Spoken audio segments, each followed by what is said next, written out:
So what is up, everybody?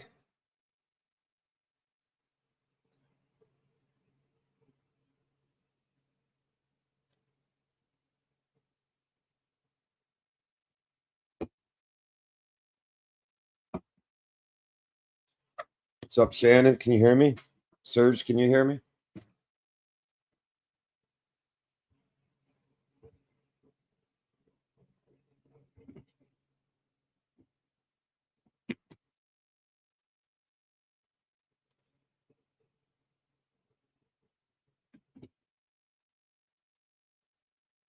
Sound is good. Okay, thanks for letting me know, on.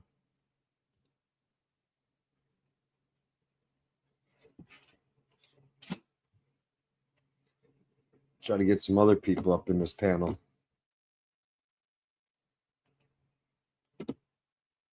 Let's see here.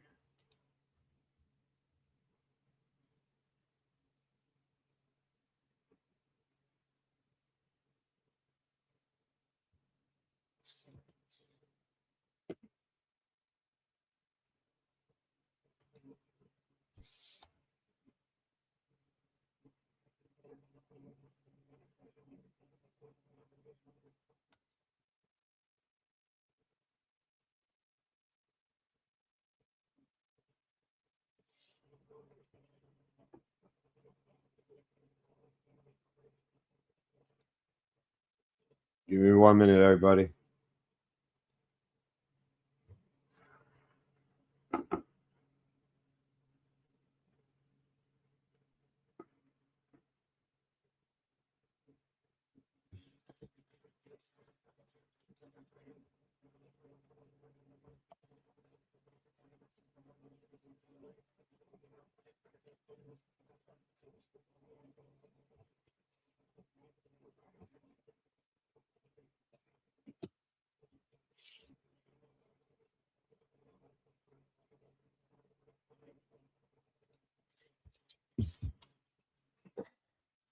So who's on here? We got Shannon and we got Juan, it looks like. That's it.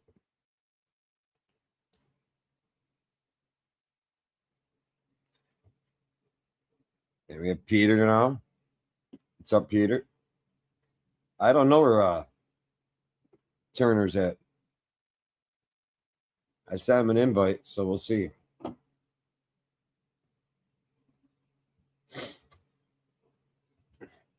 Well, since there's only a few of you in here right now, anybody who's got any basic general questions?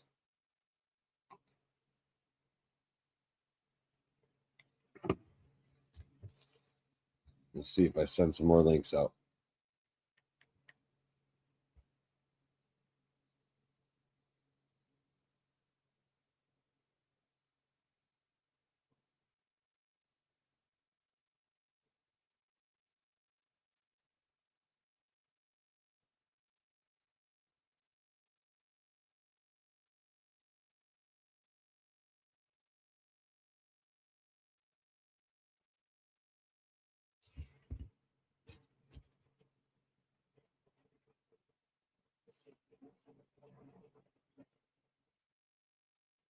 I don't know. Sarah might be sleeping. Has Capri tool.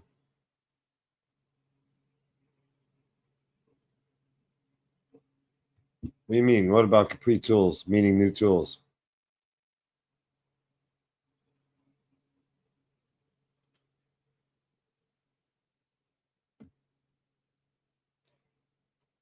Explain more, Juan.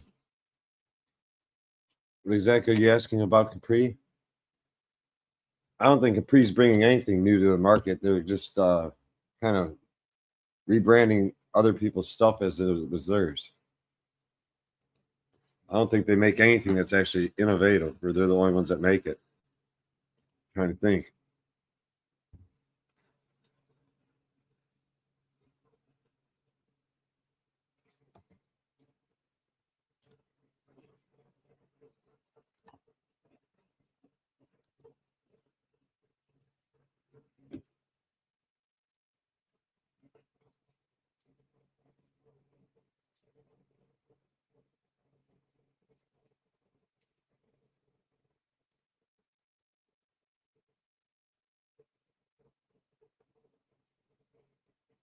No, I just do that, see if it would actually catch people's attention. They jump in diabolical.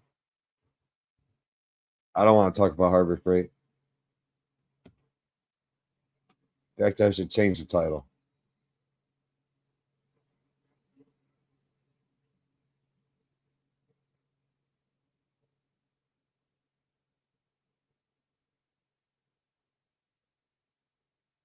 It's a nag trans. I know what you're talking about, Shan. I think that transmission, that speed sensor, is part. It's built into like almost like valve body unit. I think it's like $1,000 freaking unit. If you looked into it, does that make any sense to you?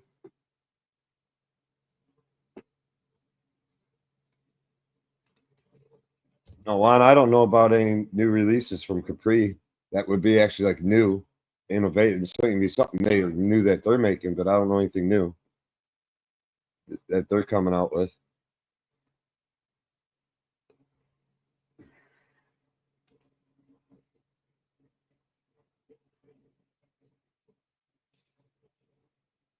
What's Capri doing with the swivel?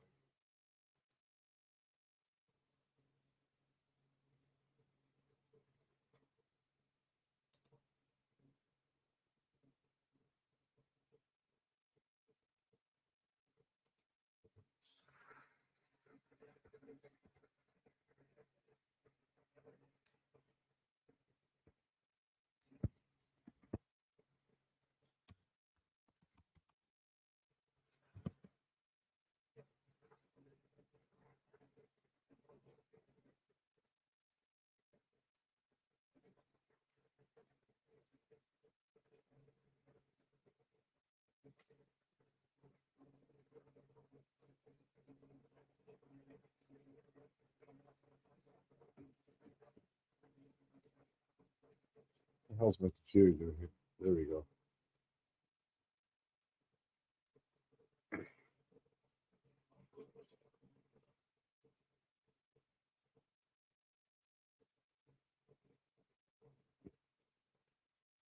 Well, we know Tyson did win. The guy's 58 years old. That was a joke of a fight.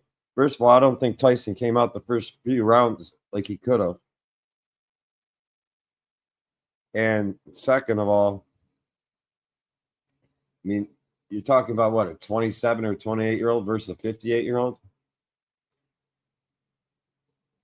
Just think if Tyson would have won, the problems that would have caused him.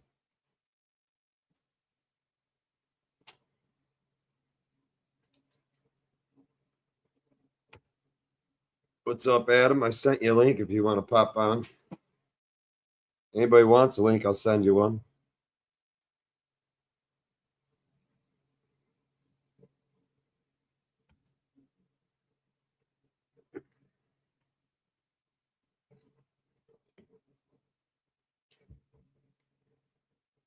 I'm trying to think if anything special or new about Capri. I don't think they come out with anything special or new. I do know something that's changed with Mako tools, or their impact swivels have changed now. If you have the pinless design Mako impacts, the USA made pinless swivels, they're no longer going to be making those. They've gone to a pin to swivel, very much a copycat design of like snap-ons. It's like a laser welded pin, the whole 9 yards, and they're being made by AJ Manufacturing now for Mako. And they carry a price tag pretty equal to Snap-on.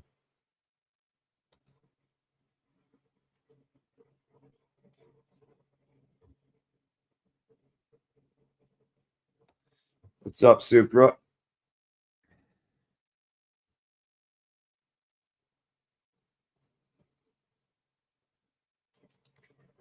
Yeah, I do believe Mike had some problems with his ticker.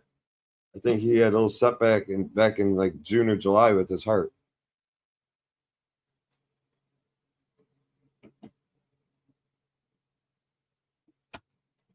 All right, Adam. Sounds good.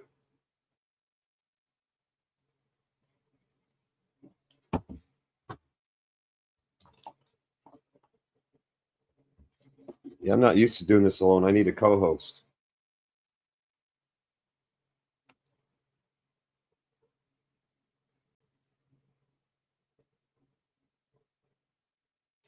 Well, they'll still warranty them. They'll still warranty the pinless ones with pinless ones until their stock runs out, which those are made by a company in Ohio.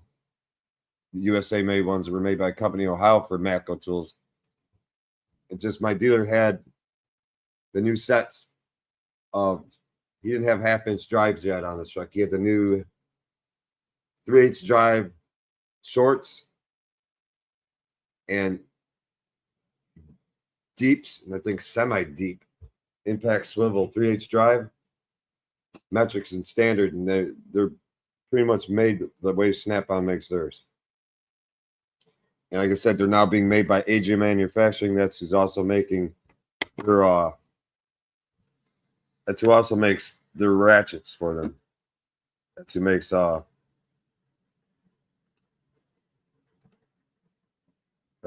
brain farting already. That's who makes the Matco ratchets, is AJ Manufacturing.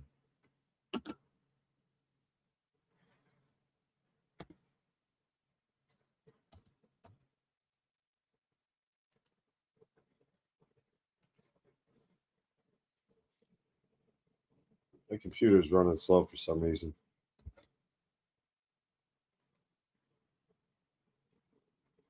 What is up, Raging?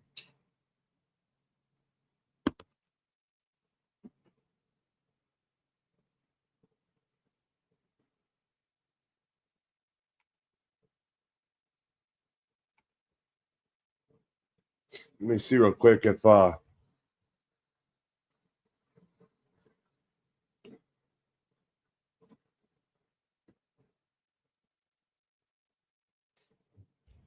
Matco ratchet does look an awful lot like a gear wrench.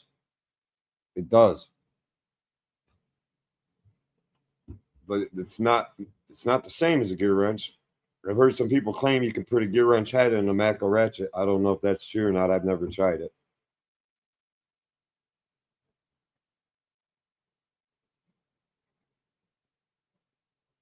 My computer's fine now. I just think my internet's fucking around.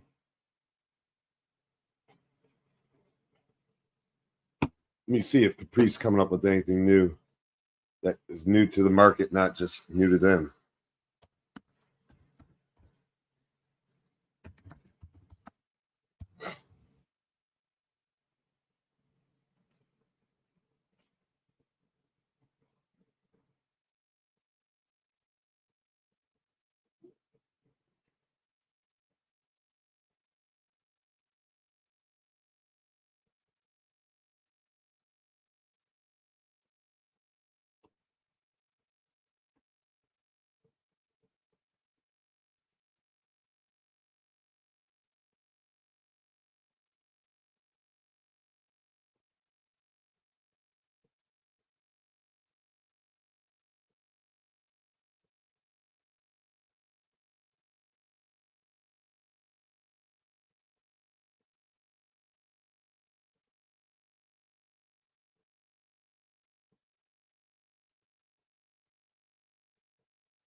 No, I don't see anything that's anything special or new to Capri.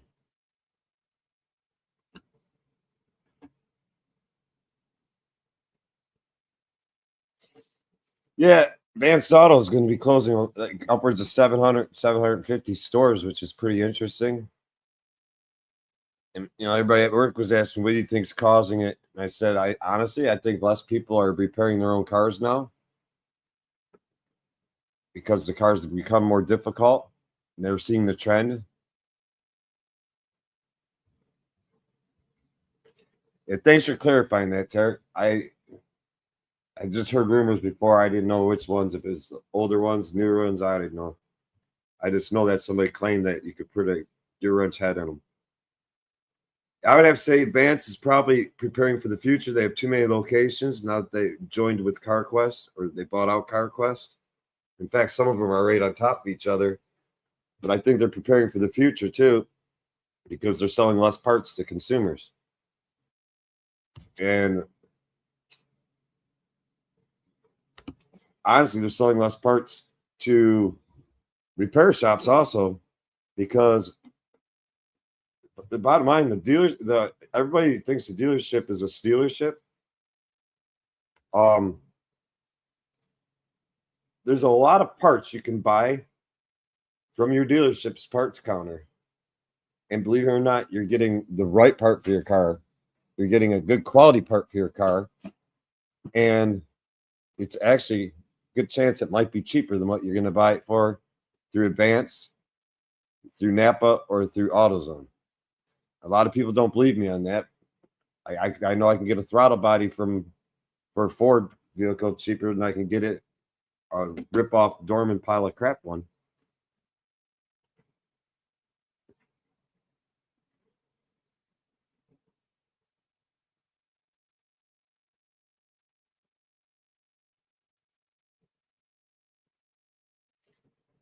I've not seen the snap-on comfort grip wrench.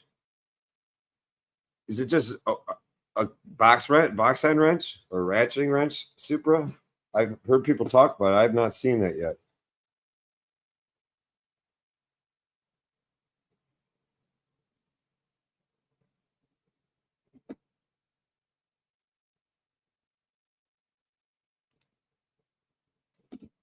With the Capri redesigning their swivels?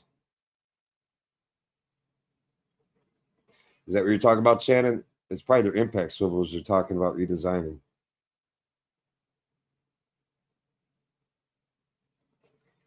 A lot of people do not realize you can get parts from the dealership at near, slightly more, and in many cases cheaper than you can by going aftermarket. In many cases, they're cheaper. Like, for instance, GM VVT solenoid for, say, a 2.4 Ecotech. I think at the dealership, those, whether it's the intake or the exhaust, they're both about the same price. I think there's something like $62, and at AutoZone they're like $128, and you're getting a Dorman one from AutoZone most likely. At the dealership, you're getting the OEGM part that was originally in the car.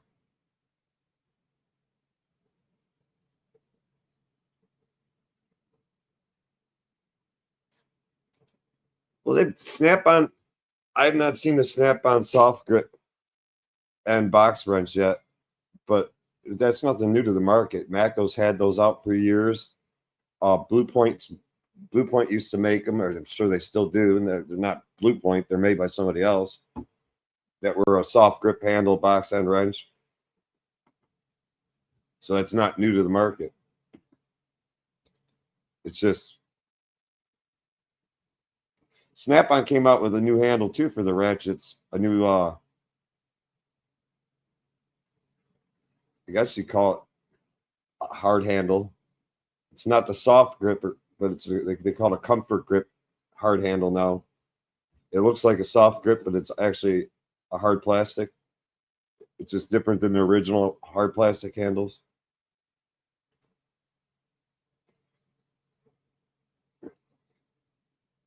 Shannon, the impact swivels have from Sonex, they have a ring around it retaining the pin, right?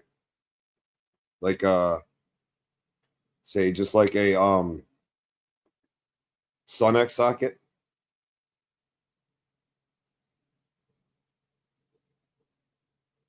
That's probably what they're working on doing. Is Sonex is probably going to try to manufacture something I would assume similar to Astro Pneumatic on a swivel socket.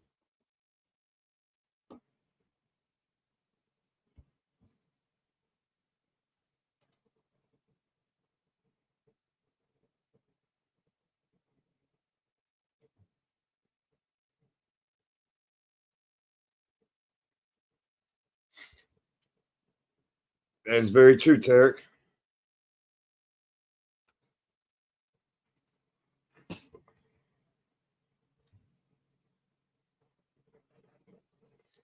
Well, that's the problem too. You run into Adam at the machine. I thought part stores. They go through employees so fast that these employees don't know anything about parts. Hell, I've had advanced auto workers. I've had AutoZone workers tell me that car does not exist. What do you mean that car does not exist? It's in my shop. The car exists. And they tell me, no, it doesn't. That car doesn't exist. You don't know what you're talking about. And I'm like, okay, goodbye.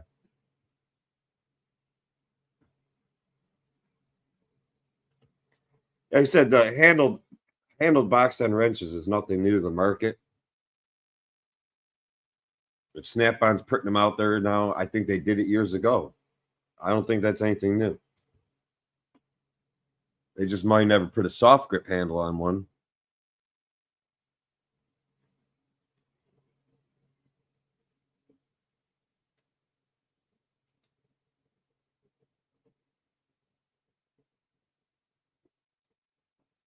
I'm surprised I haven't seen that yet, my Snap-on truck.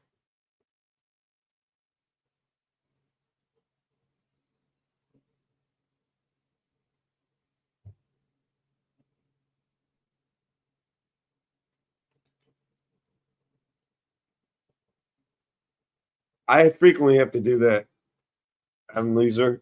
I have to look up the parts if I'm calling like AutoZone or Advance, and I literally got to kind of tell them this is a part number it should be.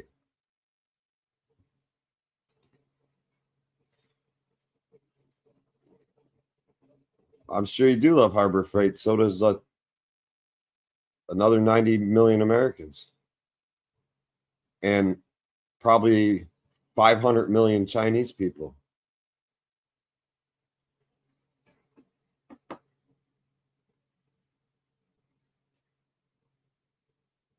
I will say there's one thing you should never buy from Harbor Freight.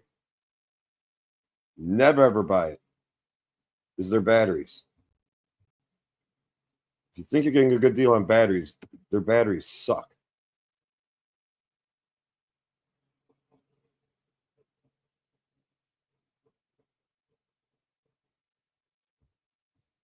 Is it on their website yet, Supra? The soft grip, I'm sure it is. Let me look.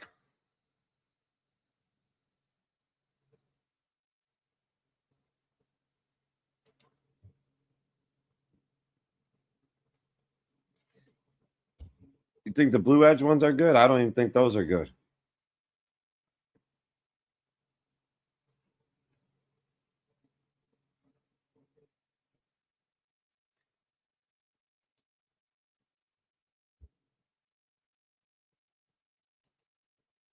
Shannon, put it this way. My low amp probe, the battery died in it, and I thought I had another Energizer battery, still brand new in its package in my toolbox. For the life of me, I couldn't find it. I could not find it. And I asked anybody in the shop, I said, anybody got a 9-volt battery? And this kid gives me a freaking battery. What was a Thunderbolt or whatever the hell they were named from Harbor Freight? He goes, here's a brand new one, 9-volt. I put it inside my low amp probe, and my low amp probe got hotter than hell, and all of a sudden it started smoking, and I had to pull the battery out of it, shut it off, and it doesn't work anymore. So I had to send that out for warranty repair. It's not warranty anymore, but I had to send it back out with Mac Tools for repair. And I pretty much think the battery killed it.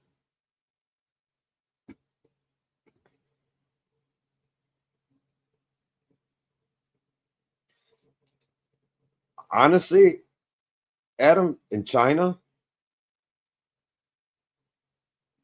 it's like something really special to own something made in the USA. I mean, dude, you drive down and you go into a big city and you have a Cadillac, everybody's like looking like, who's this freaking person?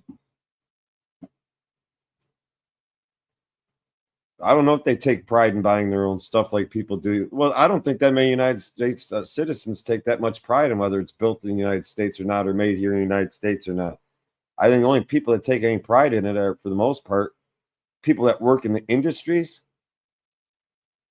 people that like in automotive that build cars and all that stuff, people that build tools, people that work at machine shops, you know, just a lot of your trades, your skilled laborers and stuff, tradesmen and all that. I think they take more pride in buying USA than anybody else in the United States. I think the rest of the United States, average Joe goes off of price. and they don't care about anything else. I mean, look at Walmart. It's the biggest retailer in the world, and they're also one of the biggest purchasers from China in the world, or they are in the world, I think. I don't think anybody purchases more product from China than Walmart.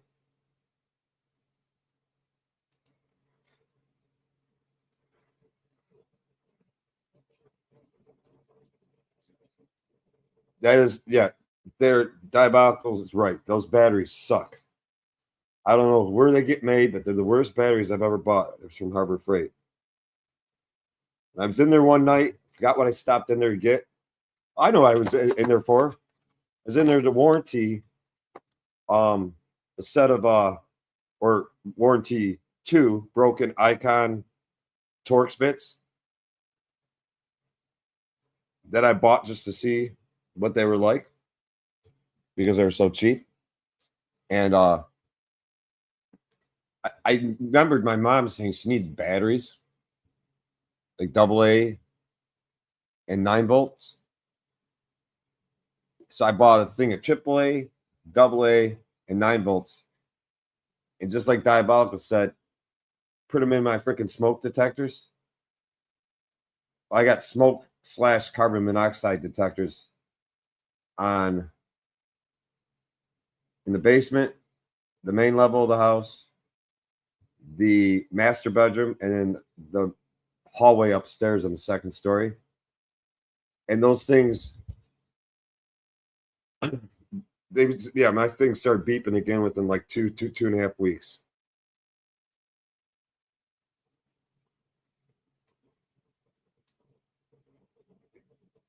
Uh-oh, I lost track of where I'm at.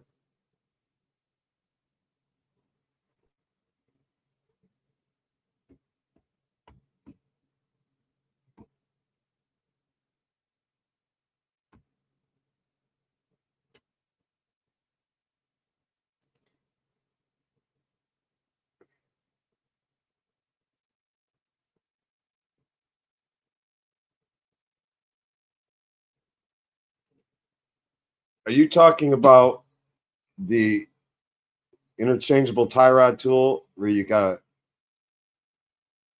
put different inserts into it?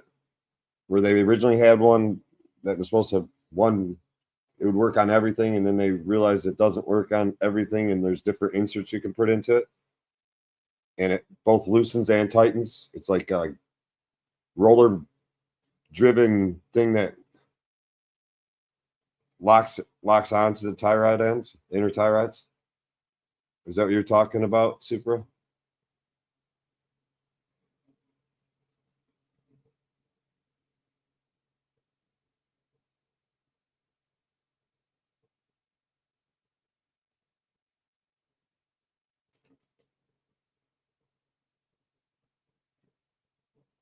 Are the USA flags in Harbor Freight really made in the USA?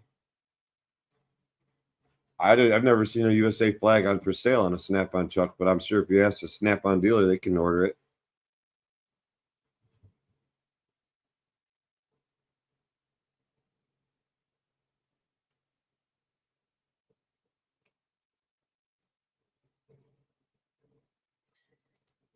I have broken the T30, the T40, and the T50. And I have to say, where do you live? Where do you work, Supra? What state? I have to say the Icon, supposedly S2 steel, Torx bit set, I'd have to say is no better than their Pittsburghs. I break those things with ease. They're nothing like a Snap-on. They're nothing like a Mako.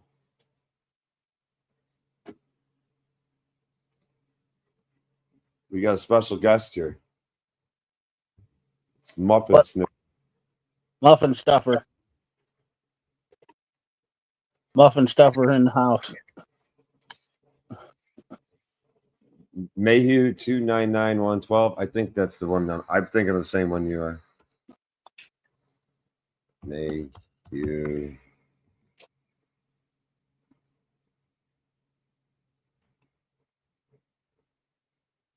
29912.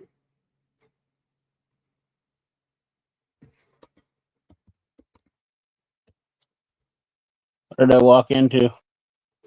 What up, Emlizer? What's up, Shannon?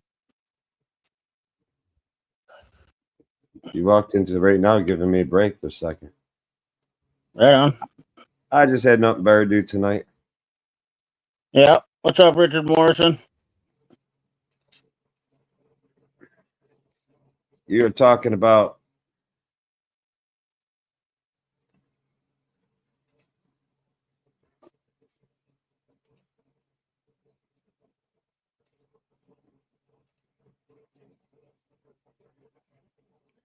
this is the kit you're talking about, Supra? I do not have this kit, but I do have this original inner tie rod remover and installer tool, just the original one. But you cannot put these other inserts into the original one, so you have to buy the whole new kit. So if anybody who has the original one don't think you can buy these, I was told they don't fit in the original tool. You have to buy the whole kit again.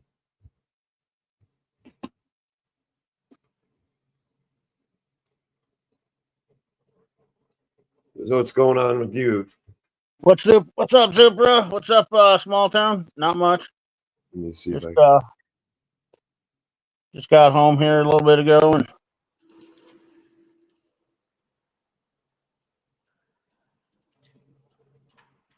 yeah, it's a tool I just showed up. I do not have that.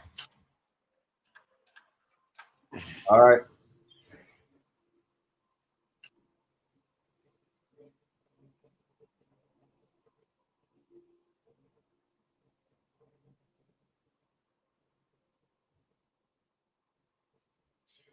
What were the recommended batteries, Diabolical?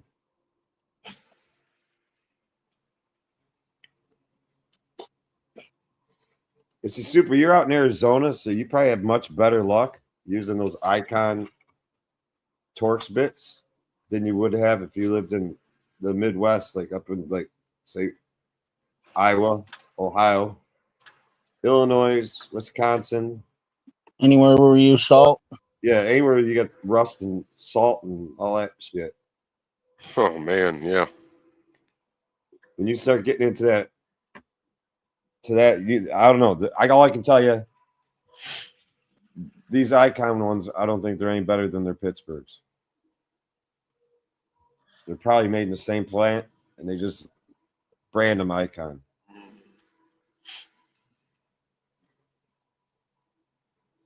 Where's old Turner at tonight? I have no idea. Haven't heard from him. No, I sent him an invite. He's probably sleeping.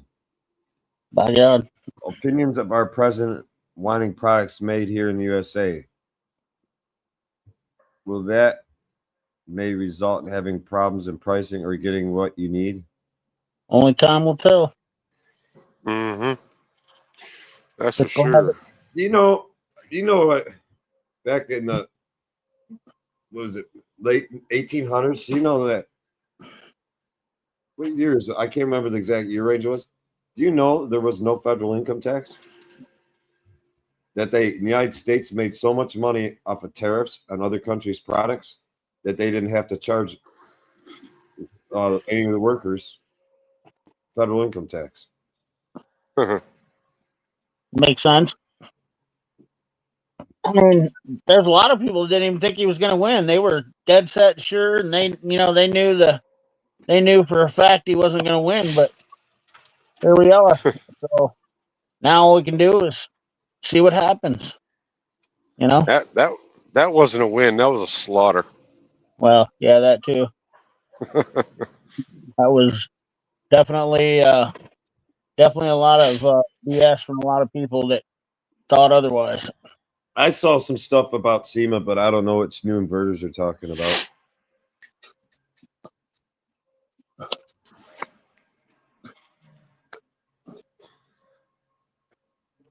Tell you what, I'm getting kind of on board with is these. That is probably the best UV light you can buy on the market. A Snap-on, yeah. It's bright enough, and no matter what brand of dyes, believe it or not, a lot of people don't believe me on this. Yeah. There's multiple brands of dyes out there. Of course, they have different levels of dye to them, and some of them you don't even need a UV light. You'll see the green or whatever, and others there's different light spectrums that they'll show up under. But I'll tell you that Snap-on 1441 is bright enough that it picks up everything. Mm-hmm. There's not a brand out there of dye that I've seen that have a hard time picking up. The have you ever tried using smoke dye? Yeah, my smoke machine has dye that's mixed in it. Like UV dye? Yeah. Okay. I used some Snap-on dye. And I used some cheaper dye the other day, and wow. That Snap-on dye isn't cheap, but it works. That UV dye. Yeah. No, Richard, I agree with you. The Icon bits are complete trash. He says he's broke more than he has than Pittsburgh. A Tecton bit is true S2 steel. I'd say the Tecton Torx bit is equal to probably Maco's torque bits. It's probably equal to the Blue Points. And it's probably the Tecton's probably not too far behind a Snap-on or a Snap-on USA or a Mac USA Torx bit when it comes to strength. But yeah, those Pittsburghs or the Icons are not S2 steel. There's no way. Well, I mean, Icon has proved that they can't come. Everything that they come out with was a push. I mean, everybody claimed the 92 ratchet was so great. Then why is there a Generation 2 now? Well, the worst thing is they copycat it. But anyway, well, I mean, they're going to continue to do that. That's their MO. That's what they're doing. You know, I mean, their design team. it was in the 1890s. We had no federal income tax in the United States.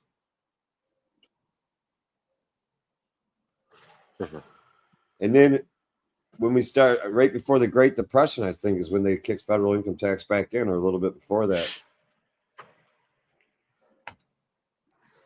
Then it's just gone up ever since.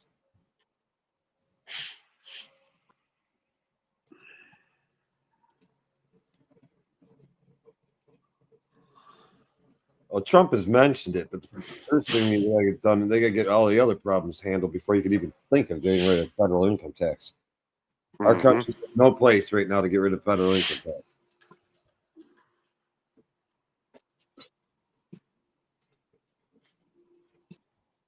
On a 2023 F450 diesel, is there a way to disable the auto shutoff after idling for 30 minutes? That's the longest the screen menu will let me put Wow.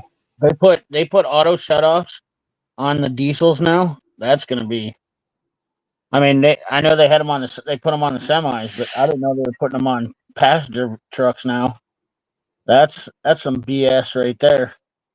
I think the only way to get that to if there's a way to do it, I don't know how to do it. That would be a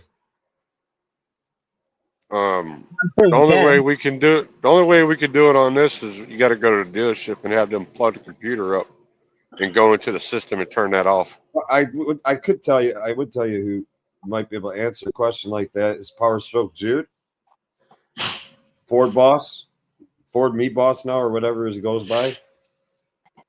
He works at a Ford dealership. Jude, well, I don't know if Jude messes with many 2023s yet, but Jude's a diesel tech.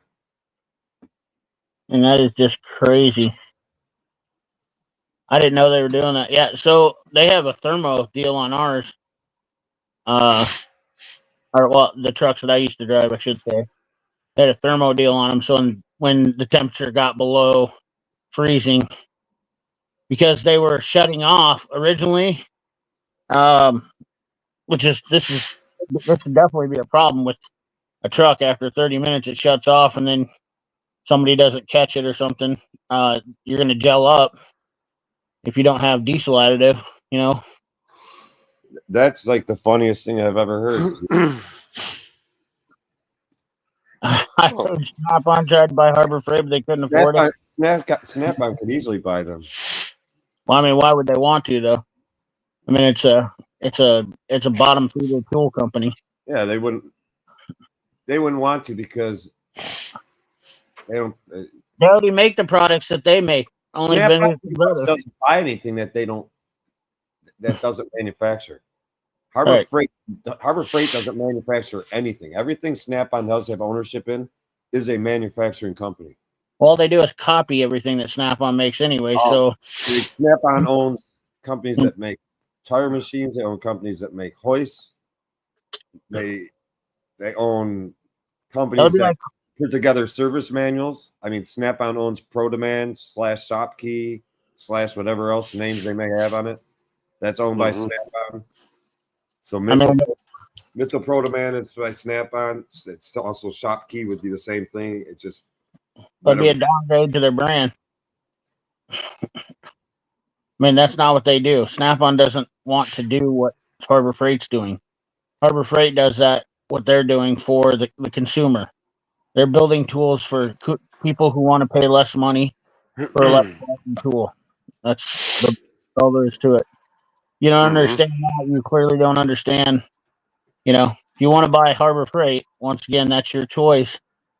But the quality is not the same. They're not the same. It's like Harbor Freight does not manufacture things. They have things made for them. They are just a retailer. That'd be like Honda wanting to buy like some Chinese bike company. You know, what benefit would it make for them? Nothing. You can go out and buy a Honda dirt bike, and you can go out and buy a Chinese dirt bike, and they both will start and run and drive, but you're not going to have the same support. You're not going to have the same warranty. You're not going to have the same company history. I mean, what Icon's been out for 5 years. What do people not get about that? How many tool companies are in business today that have been around for over 100 years? Lyle, Snap-on, Cornwell, Max 1938, so they're coming up close to 100 years. You just found a Snap-on half-inch drive tech angle for $240. You got a good deal on that, Super. Because that son of a bitch is what? $780 now retail? Apparently, Juice is an idiot. The tech angle's up to is about $770 or $780. Depending, that's the one that's up to 300 foot-pounds. So I don't know which one you got, Super. If it goes to 250 or 300, but you ever seen automotive? It doesn't matter because I don't know what the hell you'd ever torque to 300 in an automotive environment.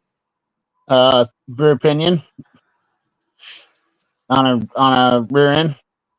Okay, I got you there. I didn't even think about that. Yeah, you'd have to torque that, and then 300. You'd have diesel heads that you could torque down. What else you would do? There's been a couple things I've torqued, surprisingly. 300 plus. I know pinion is one, which I have to use a 3/4 inch torque wrench for Ford. Let me see. We're using a 12-volt 3/8 drive juice fee. You know this guy? You ever met him before? No. Because the Hercules Impact is nothing special.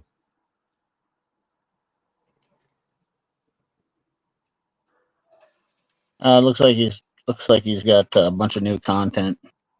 I'd say he's a troll. You have to put videos up and verify.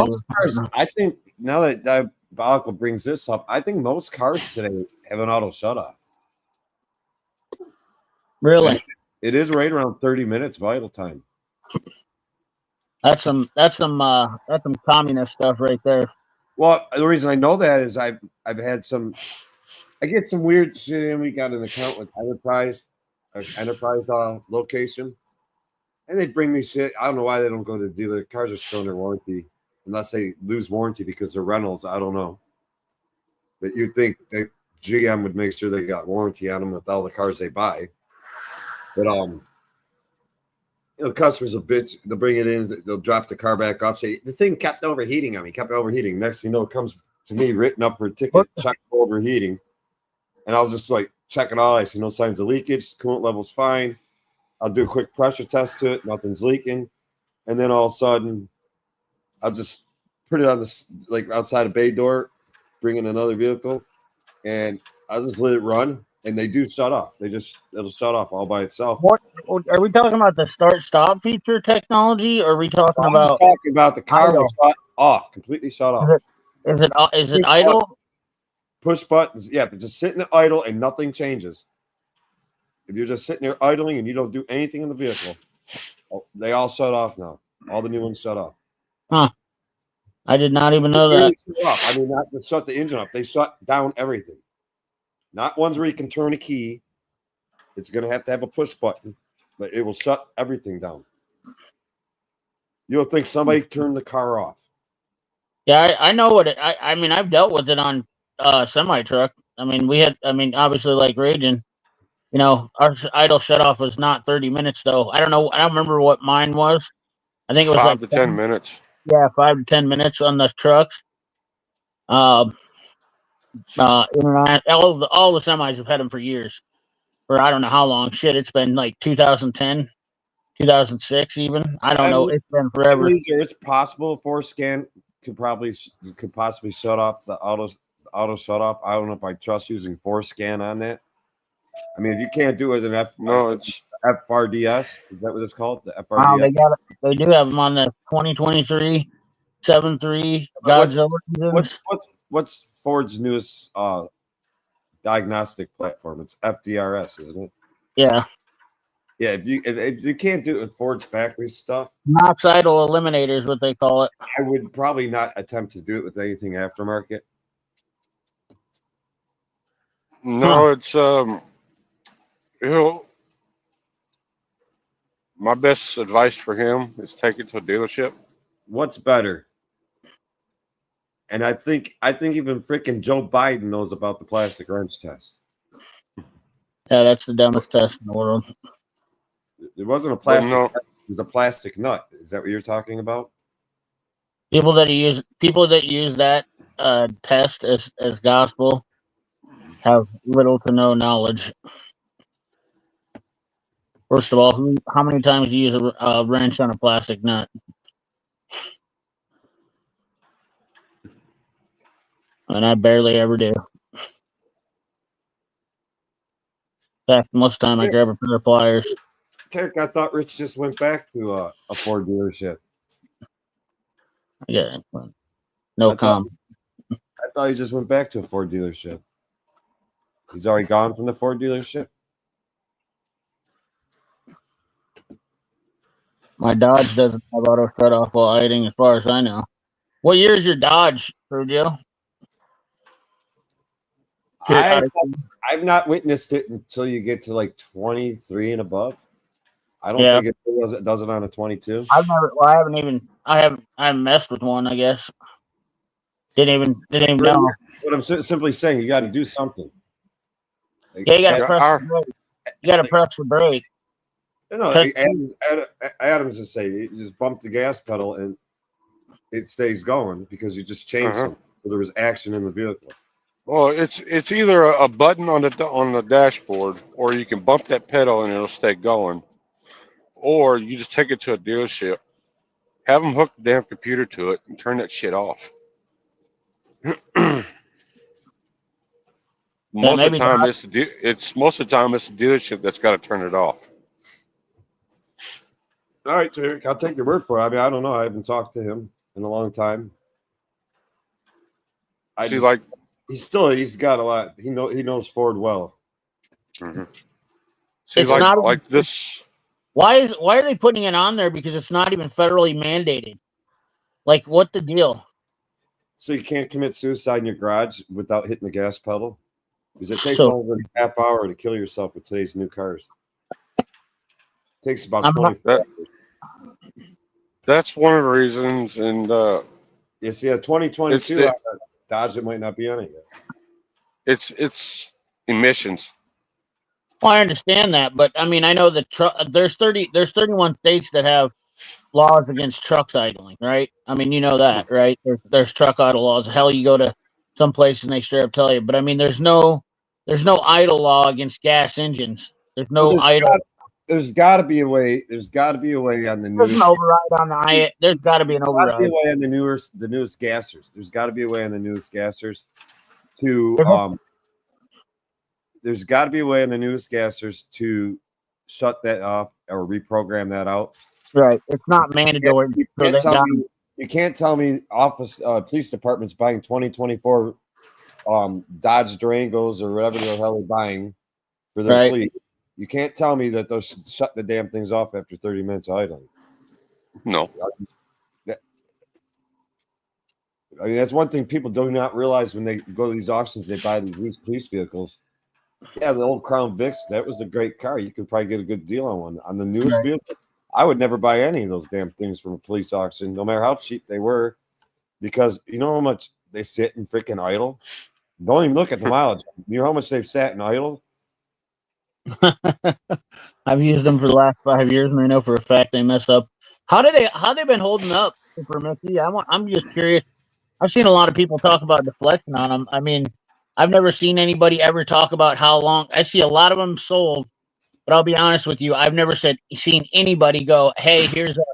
Like, that would be a great video, honestly. Just be like, "Here's my wrenches after 5 years of use. You're using them every day." I mean, I almost wish I'd have bought some now years ago just to see how they would hold up after using them, but I could definitely see them messing up bolts and nuts. But I definitely like to see somebody that uses them every day to see if they deform any or deflection on them, because it seems like there's been a few of them that I've seen that they had a little bit of like indentations and deflections. They're definitely not as strong as a snap-on. They're definitely not as strong or as good a quality as a Milwaukee wrench. I'm not even going to put them in that category. Like the Mac Precision Torque, I think the best wrenches I've got when it comes to really having to put ass into it. Yeah, I mean, they're probably the first strong as hell. They're probably the first wrench that's ever been built in Taiwan or out of the United States. But honestly, or the Milwaukee wrench is very similar to that. The Precision Torque. Yeah, but a lot of people don't have the same feelings about the Milwaukee wrenches, though. They seem to not be as tight a tolerance. Neither is a Precision Torx. Juice free. There you go again. You're making no sense. 5-year warranty on what? So that's a baseline. That's a basic. Harbor Freight fanboy rebuttal. They got 5-year warranty. That means you get to take it back 5 times a week. Right. I mean, the one young guy I got at the shop that he's not learning. He's learning important lessons right now. And I told him, I said, "You're getting really bad about this." I said, "I would still stick to staying off the snap-on truck until you get better about it." I said, "But no, go on the snap-on truck and spend your big bucks." I said, "Maybe that'll make you get better about it." He keeps leaving fucking tools under the hood of the car. Right. I mean, he's lost his Icon 13 mil wrench. He lost his 8 mil wrench. He lost his 10 mil. He lost his 15 mil. 2015 shut off. That's crazy. And yeah, he's lost his 15 mil under the hood of a car. He leaves shit under the hood of cars all the time. I'm like, one of these days it's going to come back and fuck you too when you cause a problem with a customer's car because the tool falls in and gets caught up in the belt or does whatever. You know shit can happen. I mean, you're not always lucky where it just eventually falls out and it's on the ground somewhere for some random YouTuber to pick up and show you online he found another free socket in the corner of the freaking on the side of the road. But the younger kid in my shop that has that Icon wrench set, he bought the metric anti-slip set. If you put much ass into him, the open end spreads, but he's also noticing now that he's getting some chrome chipping off on the box end side of the wrench. So and he's had the same problem with his chrome sockets. He's getting some chrome chipping off. Yeah, I haven't bought into that icon thing either. I mean, well, I didn't run out and go buy them. Paul P. That you Well, are they were a correct. good deal. They were a great deal for the money. I mean, I'm not gonna lie. I mean, All the anti-slip open on wrenches have the potential of messing up the fastener. I think the snap-on, the Mac Precision Torque probably do some of the least damage because they're some of the least aggressive. But like in the airline industry, they're not even allowed to use them. Like for commercial airline repair, like the mechanics that work for, say, Delta Airlines, they can't use those non-slip wrenches just because of that. They're not allowed to mar up the fasteners in any way. And if any fastener does get hurt, I believe it has to be replaced. Anybody out there that uses your damn brain and they see that wrench starting to slip and you think it's going to strip out that fastener, wouldn't you think they would stop and find another way to get that fastener off of there instead of stripping the damn thing out?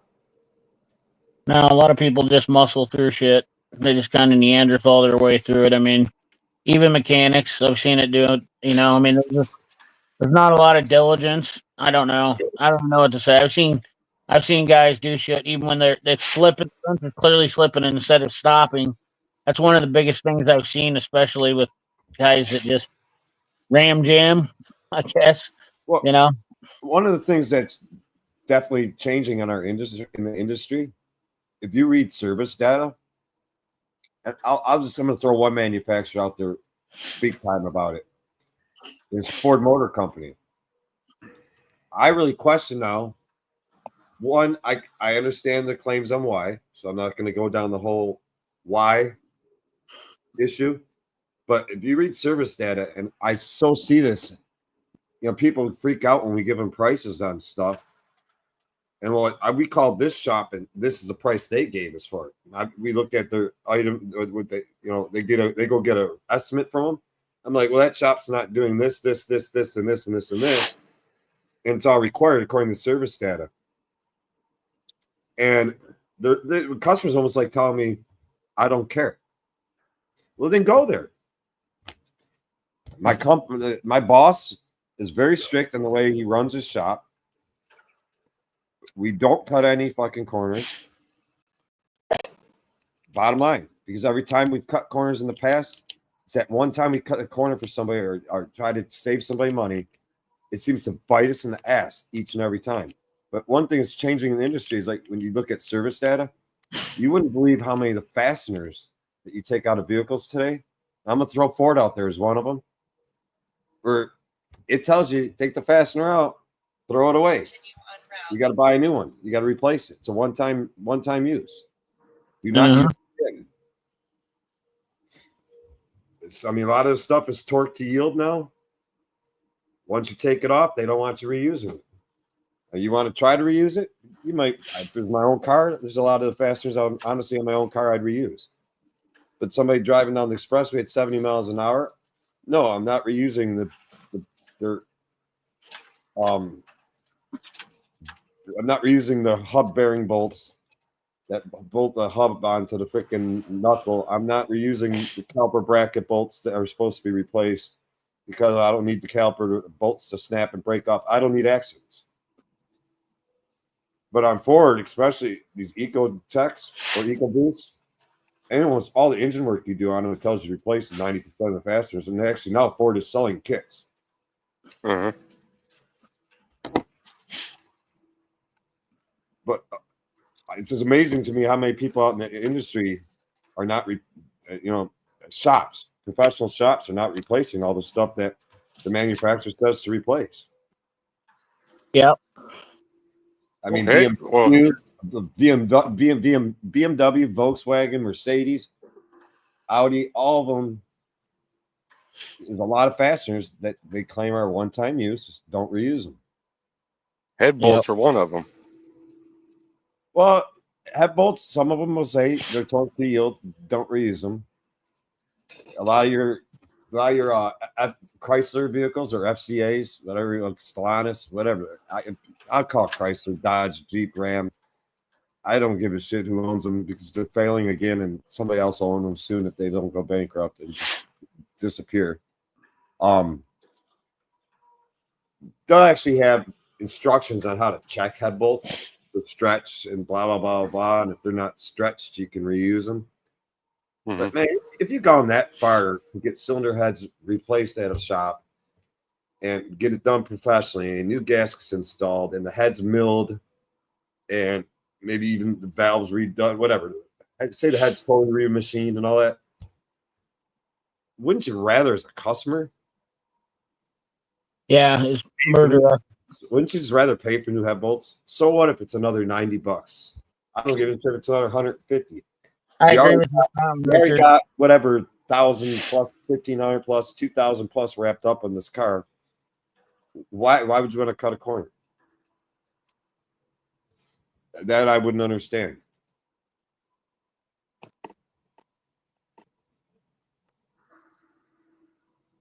I mean, some things you can cut corners on, but some things it's is good for not really people advisable. looking to start, or if you just need that, You know, tool, you're gonna corner cutting all perspective on if you're doing it on your own vehicle, cut all the corners you want. If you're doing it as a business, you're just killing yourself. You know, that's the problem. I keep getting customers come into me, and I'm getting a run of them, man. It seems like between the Pentastars with bad rocker arms and bad camshafts, bad lifters, or there's still rockers. Rockers and camshaft issues on Pentastars. I'm having this like super big time run now all of a sudden on 3 5-liter Fords with water pumps leaking. And the customers almost shit their, customers are like shitting their pants when we give them a price on it. Poopy pants are never good. Not likely real. What do you think a job from a professional shop, the average professional automotive shop in a metro area? I'd have to open. I'm speaking from this. Most of our metro areas, I'm assuming we're all around the same boat price wise.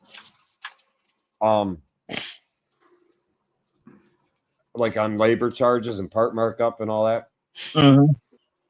What do you think a water pump job on a 3.5?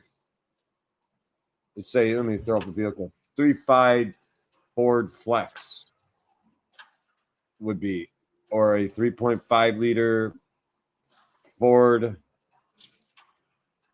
or say Lincoln MKZ or MKX, or even they're all pretty close to each other, like Ford Explorer with a 3.5 liter in it.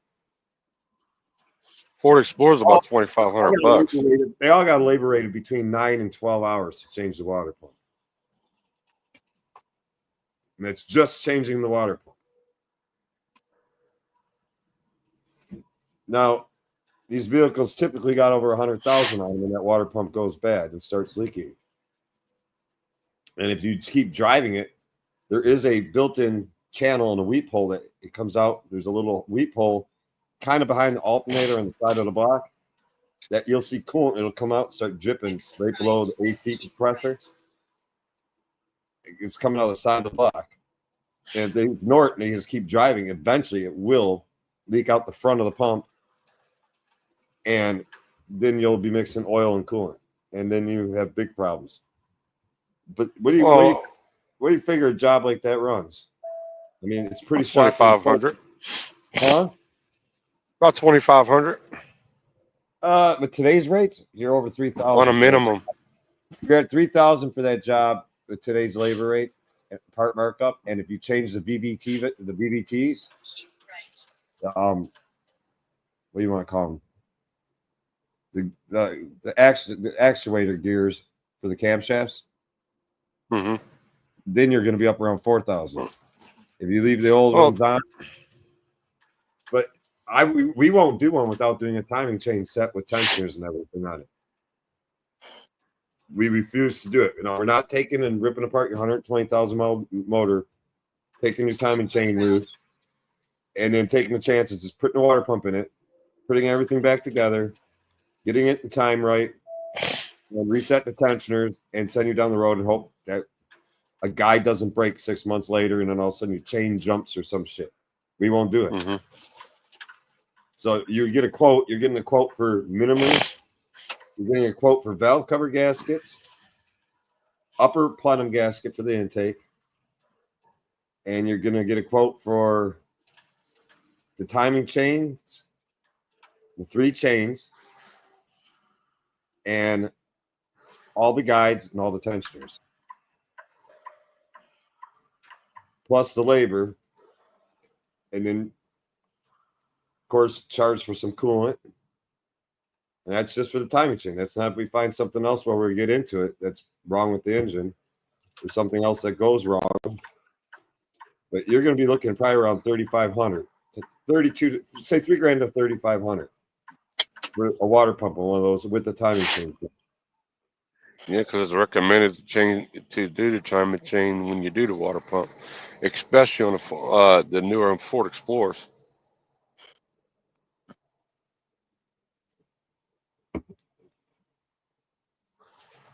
I had a customer that freaking said, "Fuck that! I'd sell this piece of shit for $1,000 before I fix this thing." And I'm like, "1,000? That's all you want for it?" Then he thought about it for a while. He said, "Is it okay if I leave it here for a day?" Oh yeah, you can leave it here for a day. Say, I'm gonna just get it towed out. He said, "I'll probably just junk it." He said, "I'm gonna call and see what the junkyard will give me for it." I'm like, before you do that, said, before you do that, come back here and talk to us. And he went. What he really did is he went looking at cars, and he realized that his car is in really, really good shape, and he only has 109,000 miles on it. His water pump's leaking, and he realized what a new car, replacement car that would make him happy was going to cost him. And what did he do? He came back up and said, "Go ahead, do it, fix it."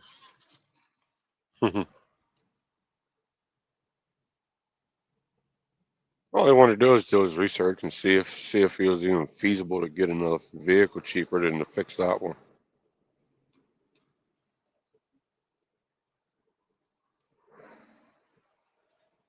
Gear wrench or Tecton wrench is used as your daily use. That's a tough one, Supra. I'd say I'd like Tecton to support American company, but I think Tecton's wrenches are mostly laser cut. And I don't know about Gear Wrench's warranty. I keep hearing rumors Gear Wrench is going to change the warranty. Gear Wrench, a Taiwan-made Gear Wrench is not bad. They're not great, but they're not horrible.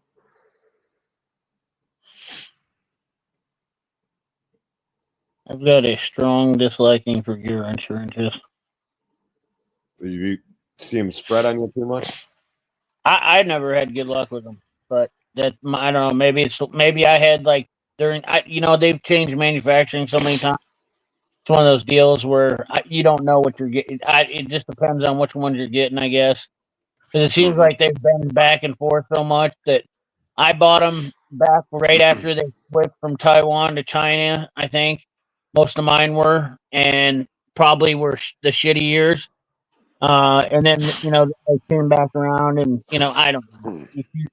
I don't. The guys that like their gear in whatever you like, you like. You know what I mean? End of the day, if it works for you, then I don't give a shit. I believe you. I'm not gonna buy another set to find out. I'll tell you that much. Yeah, this guy's just a troll. I struggle. Milwaukee is cool, but like I said, it's for someone starting out. If you just need that one, what? That doesn't even make any sense. Yeah, Harbor Freight's where professional goes.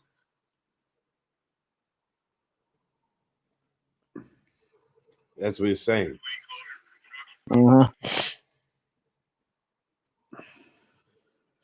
Okay.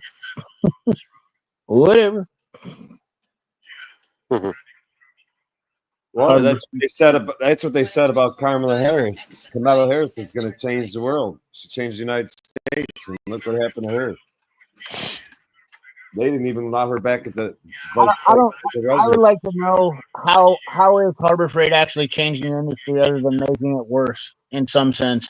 I mean, by making, their knockoff stuff. This has been a proven thing that when you get knockoff, I mean, we already see problems with it. TikTok shop, there's a bunch of people buying a bunch of cheap junk on there. People, you spend more money for something that would. People just don't understand that if you buy something that's better, it's going to last longer. And it's just really hard to get people to understand that because they say, well, I can buy this for $10 instead of paying $110. Well, sure, but you're only getting your $10. You're only going to get your $10 worth of use out of it. If it has a lifetime warranty, that's great, but you're just going to get more. Uh-huh. I mean, you think they're not making money on it? I mean, that's the real thing is if you look, Snap-on's prices, a lot of them is probably more. The majority of it is incorporated into price before warranty. I mean, let's be honest. They priced a lot of the pricing. A good chunk of the pricing is just for warranty, because of the cost that for the lifetime of the wrench. I mean, and Snap-on's doing Harbor Freight is doing the same. So if they're selling you a wrench, let's say you're buying a 19 millimeter wrench and it's $45. That's probably high for, I don't know what Nikon 19 millimeter wrench is. Let's say it's $30. That seems like a reasonable price. $30 for a lifetime warranty. That means they're selling you that wrench for, if it were to break, defect, or whatnot, for $30 for the life. Doesn't that seem like, how many wrenches would you warranty before they're losing money? Granted, they're probably not going to warranty out a 19 millimeter wrench, but I mean, think about it. Like, if you really think about it, like, how much warranty are you getting out of that wrench? I'm just curious. Yeah, Richard, the timing belt on the timing chain / water pump job on that is anywhere from 9 to 12 and a half hours, depending on the actual vehicle.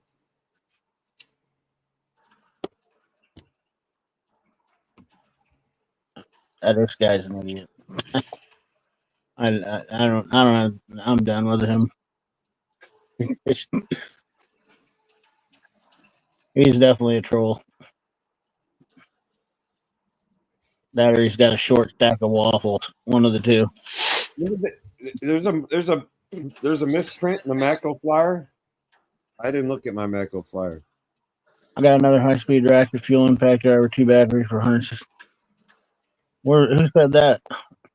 JWC. There's a misprint in the Macro on a Milwaukee tool in the Macro flyer. Yeah, people have been bringing a flyer in Home Depot and getting the same price. Yeah, I heard people like JWC Tech using the Macro flyer to max price. Yeah. You're costing American jobs, JWC. I just heard Home Depot had to lay off the people that go pick up the carts out in the parking lot because they've been losing money on Milwaukee tools. I watched Torx channel video today. I was a little excited at first. They have American-made batteries for the wall, and then I was quickly dissipated into sorrow. So there's a company in Colorado that's making. I guess he's making the battery. Bro, that's cap. Everyone got a lifetime warranty, or does he mean is that crap? No, it's cap. That means he's trying to be cool. He's a juice box, though. Everything has a lifetime warranty until the company is no longer in business, or that brand or that label is no longer producing tool.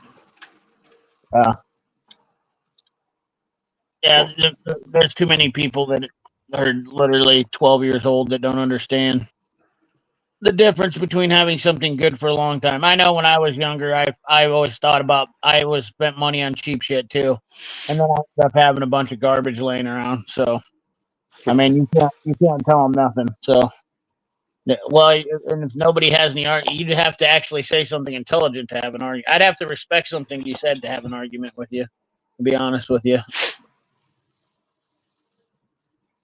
It is okay to just admit.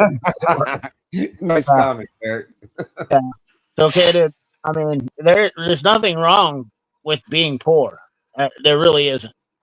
Or admitting you're poor. You know, poor is actually really easy to be. Yeah, I mean, it's not. It's a bitch to have money. Being poor is fucking easy. I mean, Yeah, but you can be rich and live like you're poor. Well, there's people that are poor. Well, I said that's easy. Yeah, but there's being poor you know what though? Easy. Here's the caveat of being poor. If you're poor, at least be creative. You know what I mean? Like, you know, I see guys on YouTube with channels who are poor and they do cool shit. You know, they reuse and recycle, and they still even buy older tools. You know, they go to a garage sale and pick up some old Snap-on and old Craftsman. I mean, like, they're just smarter about how they spend their money. You know, if you're poor and you're spending your money at Harbor Freight, then you're an idiot. He's juice free. He can't afford orange juice, so he's drinking orange drink. No, you're right. He has no juice. I mean, that's good to. I don't mind messing with him. You know. We all know you have no juice. Listen, there's no hate for a guy, but I mean, you're saying the same thing that a lot of other people say, and it's just a blanket statement. I mean, everything he said is just like regurgitated from 900 other insufferable people. I mean, I got thousands of comments on my channel that people talk like that, and they literally have no clue. They probably barely have the yellow shit out of their diaper.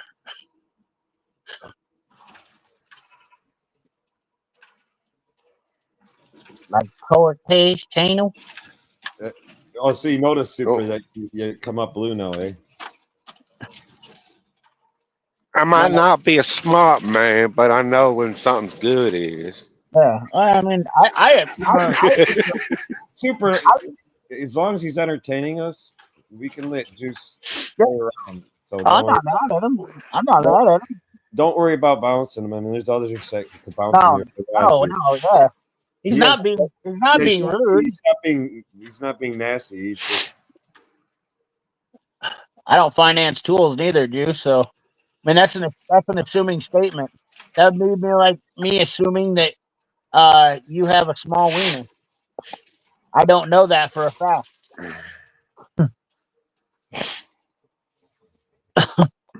You know, you can't like not. You know, I mean, when you talk like you're poor, you can assume that because you're giving information that you sound insufferable. What's up, Fluffy? You feeling any better? You know, everybody finances tools at one point in time. If you use a credit card, you're financing that tool, right? Right.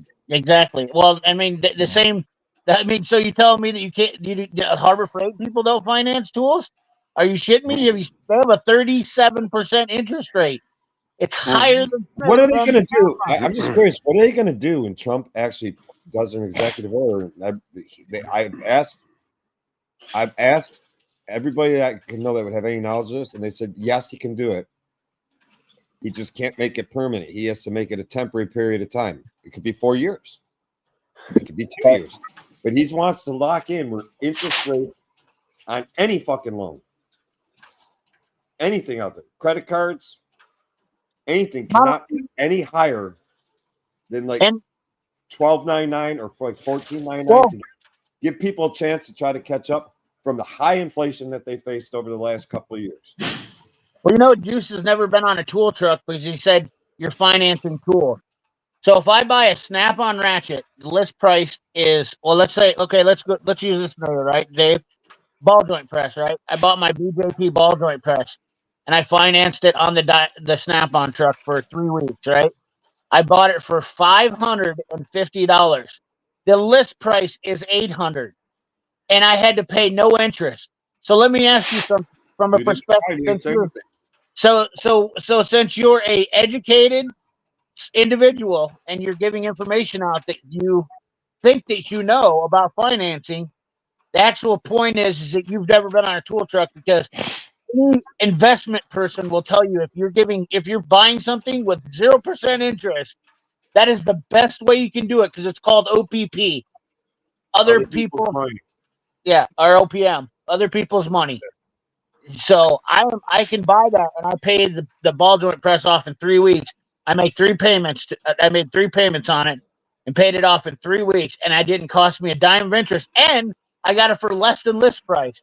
It's like So- it's like investing in real estate and letting somebody else pay the bill.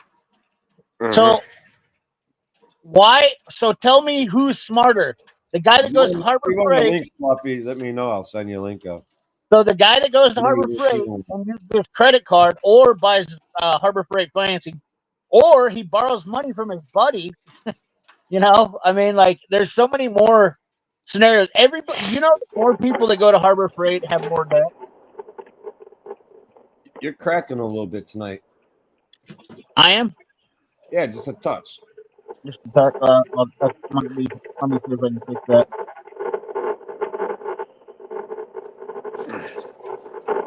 I'm bouncing around here because all these freaking bumps.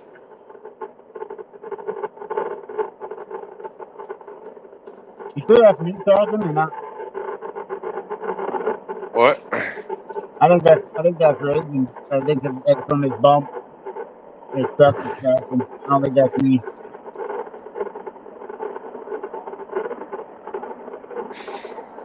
Anyway, yeah. That's just my. That's just my. That's just my perspective on that. Just to give you a. Am I cracking now? Just Little a touch. bit. What did you do last time to fix that? Let me try it. Let me jump out and see if I can fix it. I'll jump out and jump back in.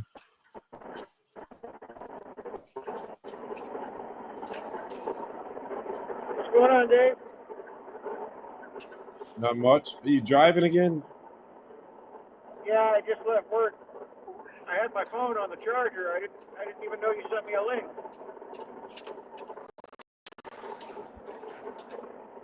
How long of drive do you still have?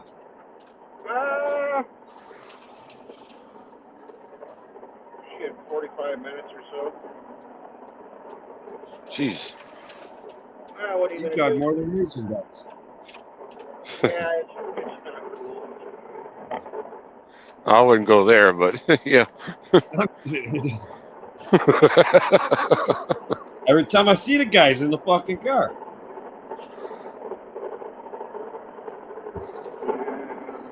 I drive more miles backwards than he does frontwards. That I doubt. I would doubt that. I do put a lot of miles on my vehicle just to get to home base. Is $45 a flat rate hour with 25 hourly guaranteed a good job offer?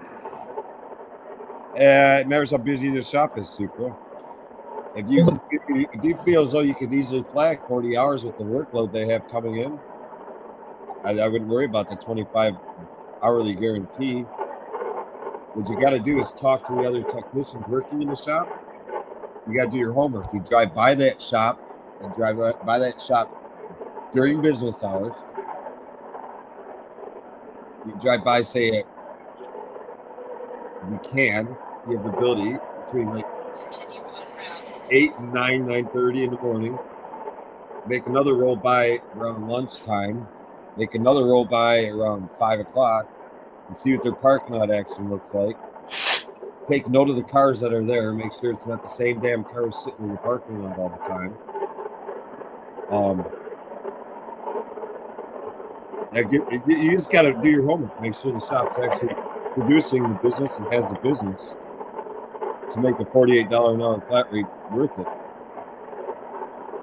Now, on the other hand, if the $25 an hour hourly guaranteed is an improvement for you, I'd say, yeah, it's a good offer either way. But try to do your homework and make sure the shop actually produces to what they say. Don't just listen to some manager trying to hire you. There's a lot of shops out there that talk a lot of shit, and if you drive by them on a daily basis, you'll see that like 12 cars in their parking lot are the same 12 cars that have been sitting there for like 3 months. They've either been refused, people either did not want to repair them, or either did not want to repair them, or they've never paid for them, or what. They're just cars sitting there. Bottom line, it doesn't matter. It's just sitting there. Is it faster now?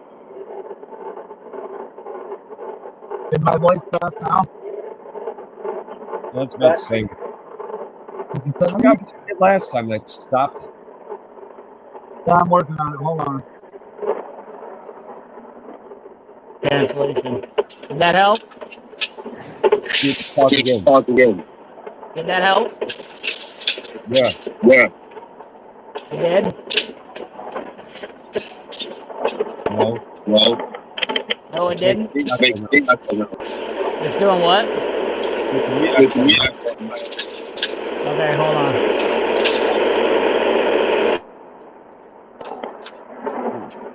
Now what? Right now, how's that do now? You're not bad. Just leave it alone. It's just a little crack. It's not bad. I gotta fix this. I hate the feeling terrible audio. Huh?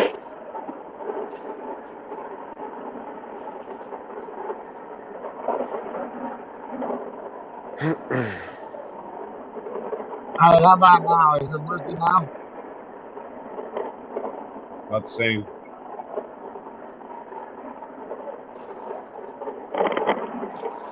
It'd be all right. Going inside Harbor Freight does not count as a tool truck. No, it doesn't.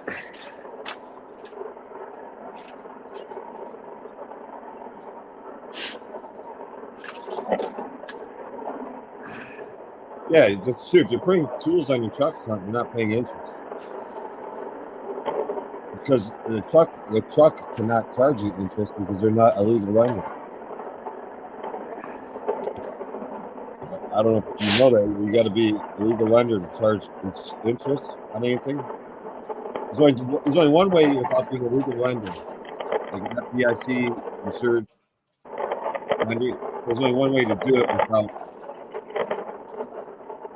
breaking the law, and that's under various land contract terms on purchasing property. Then you're allowed to, you can get the rights to charge the interest rate. But a tool truck driver can charge interest on his tool truck account that he gives you one. It's technically breaking the law.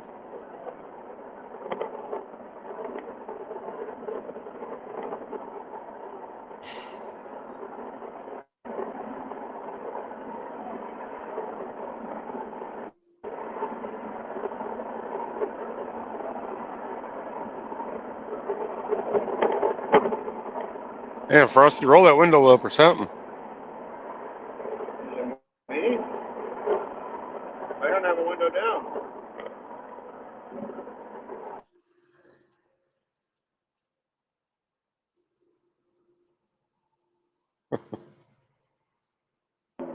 My mic was muted.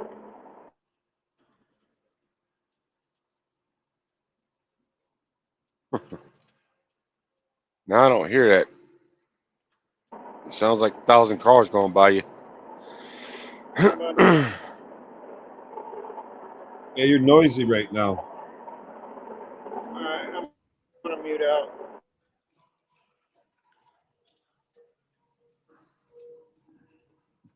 Everybody let me know if that's better now. Yeah.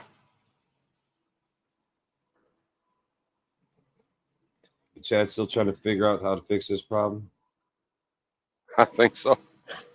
I forgot what he's messing with. His tablet is what he's using right now, and I forgot what the hell he said he had to change on his settings last time, and it was all better.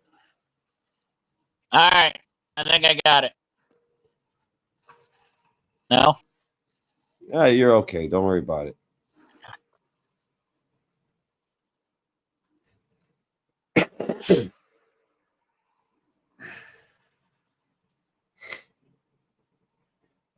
Yeah, I wonder where our Canadian superhero is tonight. The Canadian superhero.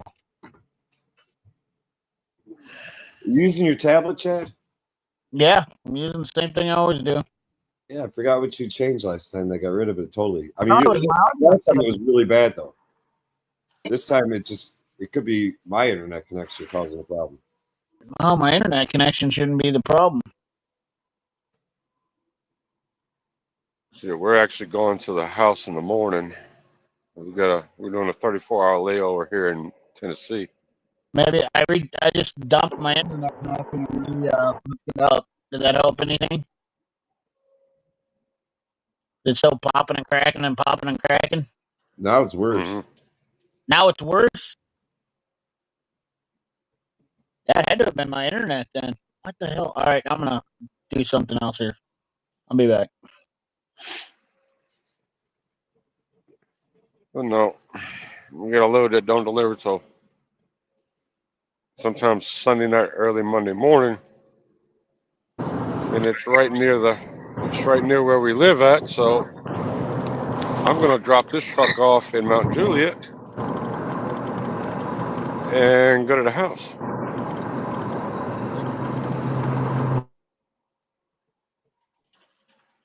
Go spend a little bit of time working on my truck, maybe.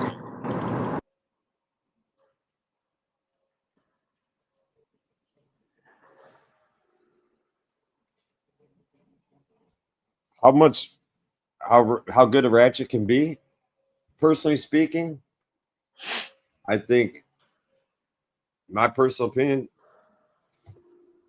two of the best ratchets built. One is the Snap-on Dual 80, and the other would have to be the new Koken 72 tooth. I don't know. I ain't never used a Koken, so. Well, the thing that's nice about the Koken is it does have an extremely low back drag. Mm-hmm. Best ratchet to me is a snap-on ratchet. Don't really matter which one, except for the 100-tooth ratchet. But What was the dual 80s, the dual 80s I can are make far Go ahead. are far superior to almost all the other ones.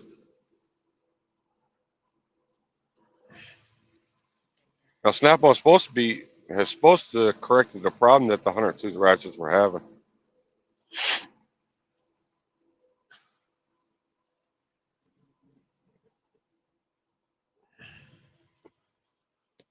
That's good when the place offers a guarantee for a certain period of time for transition. Our owner does the same thing, guarantees an employee a certain salary weekly. If they don't turn enough hours, they guarantee him a certain salary weekly for a period of time until they transition and get used to our program, the way we do things, and the whole 9 yards.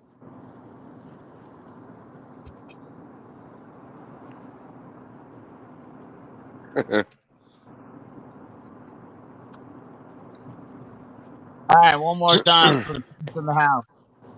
There you go. Got it? You're Wait, good now. it's fine. Yeah, so I think I had a Zoom meeting this morning. I think it messed with my audio settings on my internet. I think I've had that happen to me a couple other times. I had a Zoom meeting one day and I had problems with it too, but because I use this tablet for basically Zoom meeting, like team viewers, Zoom meetings, all that stuff. Mm-hmm.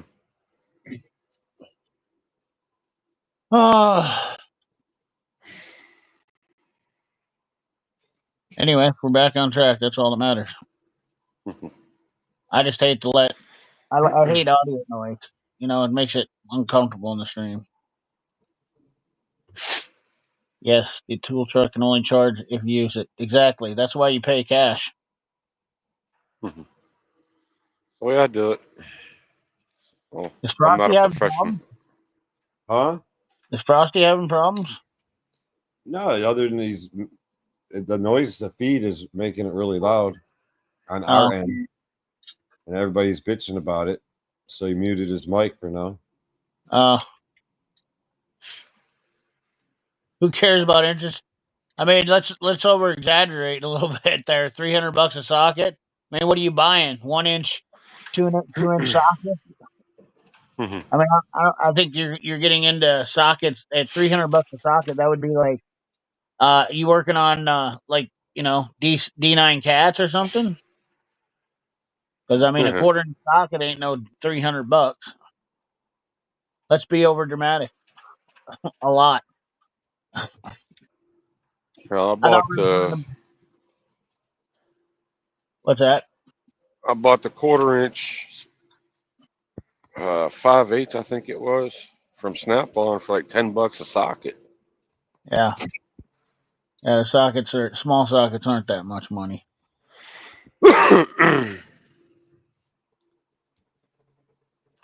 Uh,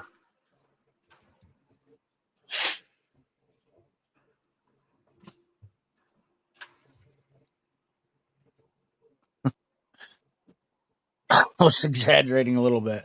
I guess so. You were. Poor Frosty. The poor feller just couldn't get a handle on his audio. I don't know why the audio is so horrible in the car.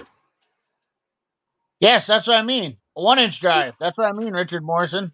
That's what I said. I like, what are you buying? A 1 inch drive? Like, that's a $450 socket. I agree with that.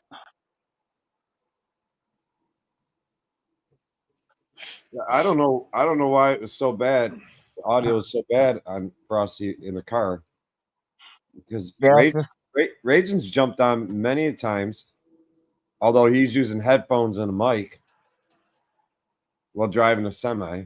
That's probably the difference. He's using headphones and a mic. Yeah, this well, the most $250 headset has somewhat of a noise you never cancellation hear on any it. background. gets You you a never, blue color, right? you never hear Yeah. background noise when you jump on a live and you're driving. Yeah, listen to Ragen. He's in a semi going down the road with a headset. And he's like whisper quiet. Good audio. I didn't realize it must have Yeah, been louder than everybody else's on my end. I didn't realize Frosty was that loud. It was those causing me. blue parrot headsets are legit. I use mine still. Yeah, even the Sunex 1 inch 4 inch drive impact socket is $246. So I mean, I don't think Icon even makes that. Icon doesn't make big boy tools. A right impact socket, a right tools impact socket is $3,000 Mm-hmm. A for what? a 6 point for a 6 inch, 6 and 7/8 inch right socket. It's $3,000. You ever looked up the price of a Snap-on one? I mean, just for I'd have to stick my head clear up my ass to feel your point. I mean, honestly, talking the same BS. I mean, I'm not trying to be offensive, but I mean, realistically, The you're Snap-on saying sets the are like same what, shit. 50-some thousand, 22-some thousand. You're not bringing a legitimate argument into the conversation. You're talking about like what 900 other insufferable people say all the time. You're repeating and regurgitating shit that I hear over and over and over again. It's not factual. It's just baseless jargon you're talking about. I mean, you may not Well, like it, but the fact is, it's the truth. You're not giving real information. You've already said that charging interest with BS. Yeah. That All was right. not. I mean, Guys that buy off the tool truck are smart enough to understand if they have a truck account, I they're said, not paying interest on those tools, and they're buying a premium brand tool. Plus, they're getting convenience. The reason why Snap-on's been a business, and you think guys actually don't. I mean, people act like Snap-on's ripping them off. Then why do they keep selling tools? I mean, if everybody knows that if everybody thinks they're getting ripped off, then why are all these people still buying the tools? Because mm-hmm. they're dumber than you, but yet some of these guys make six figures. I mean, a lot of guys that are on this channel right here are, they're hardworking blue collar people, and I'm pretty sure they're not broke. And they're paying their bills and buying tools. I mean, if you can't afford something, then go buy the Icon, and they can be happy with it. But by saying that the Snap-on is inferior to Icon, that's ignorance. Go get me an Icon 24 millimeter combination wrench. And the Torque Test channel has proved almost every time that Snap-on is on the top of everything. What's the biggest combination wrench Icon makes in metric? I don't think they make anything much over 32 millimeters. 24s. Yeah, I think 24s are biggest. they're not a professional tool company. They don't provide the same things that most professionals need. They don't provide individual socket buying. You have to order it online, so that's kind of it's an inconvenience. When from a store that says they offer that, I can go on the Snap-on truck, or I can call my Snap-on guy and buy any individual socket I want at any given day. You cannot walk into any Harbor Freight across the nation and buy an individual socket, an Icon socket. You cannot buy an individual. You might be able to buy a Pittsburgh one, but you can't buy an Icon one. So you want to call yourself a professional tool company? Well, then you have to carry professional standards, and that means you have to follow all the rules of professional standards. I mean, even Lowe's sell individual sockets. Every tool company in the world sells individual stuff, right? I mean, tell me a store that could. Craftsman did it. Every company has done. Tecton sells individuals. Why is Harbor Freight and Icon above the law on that? If I lose my 10 millimeter and I need a 10 millimeter, I have to go to somewhere else to buy one that same day. No, I've been explained how you do that. I go on the Snap-on truck and I get it. I call my dealer and say, "Hey, no. If it's an Icon and you lost your 10 mil, you got to break your 13 mil, take your whole set back. Oh yeah. No, you ask. It's just ask Terry. Maybe he'll explain it in the comments on how you replace a missing wrench. How you replace a missing wrench? Because okay, so you break one, and you lose one, and break one, and then you take the whole set back, so you get it replaced, even though you lost a 10 millimeter, right? So you can. That's kind of a good idea. Well, it was just brought up by another YouTuber that his particular Harbor Freight that he goes to.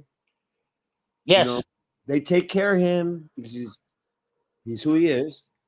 So he happens to be missing the 10 mil, but he broke the 13 and he brings the whole set back. They just let him take another whole set out of there, and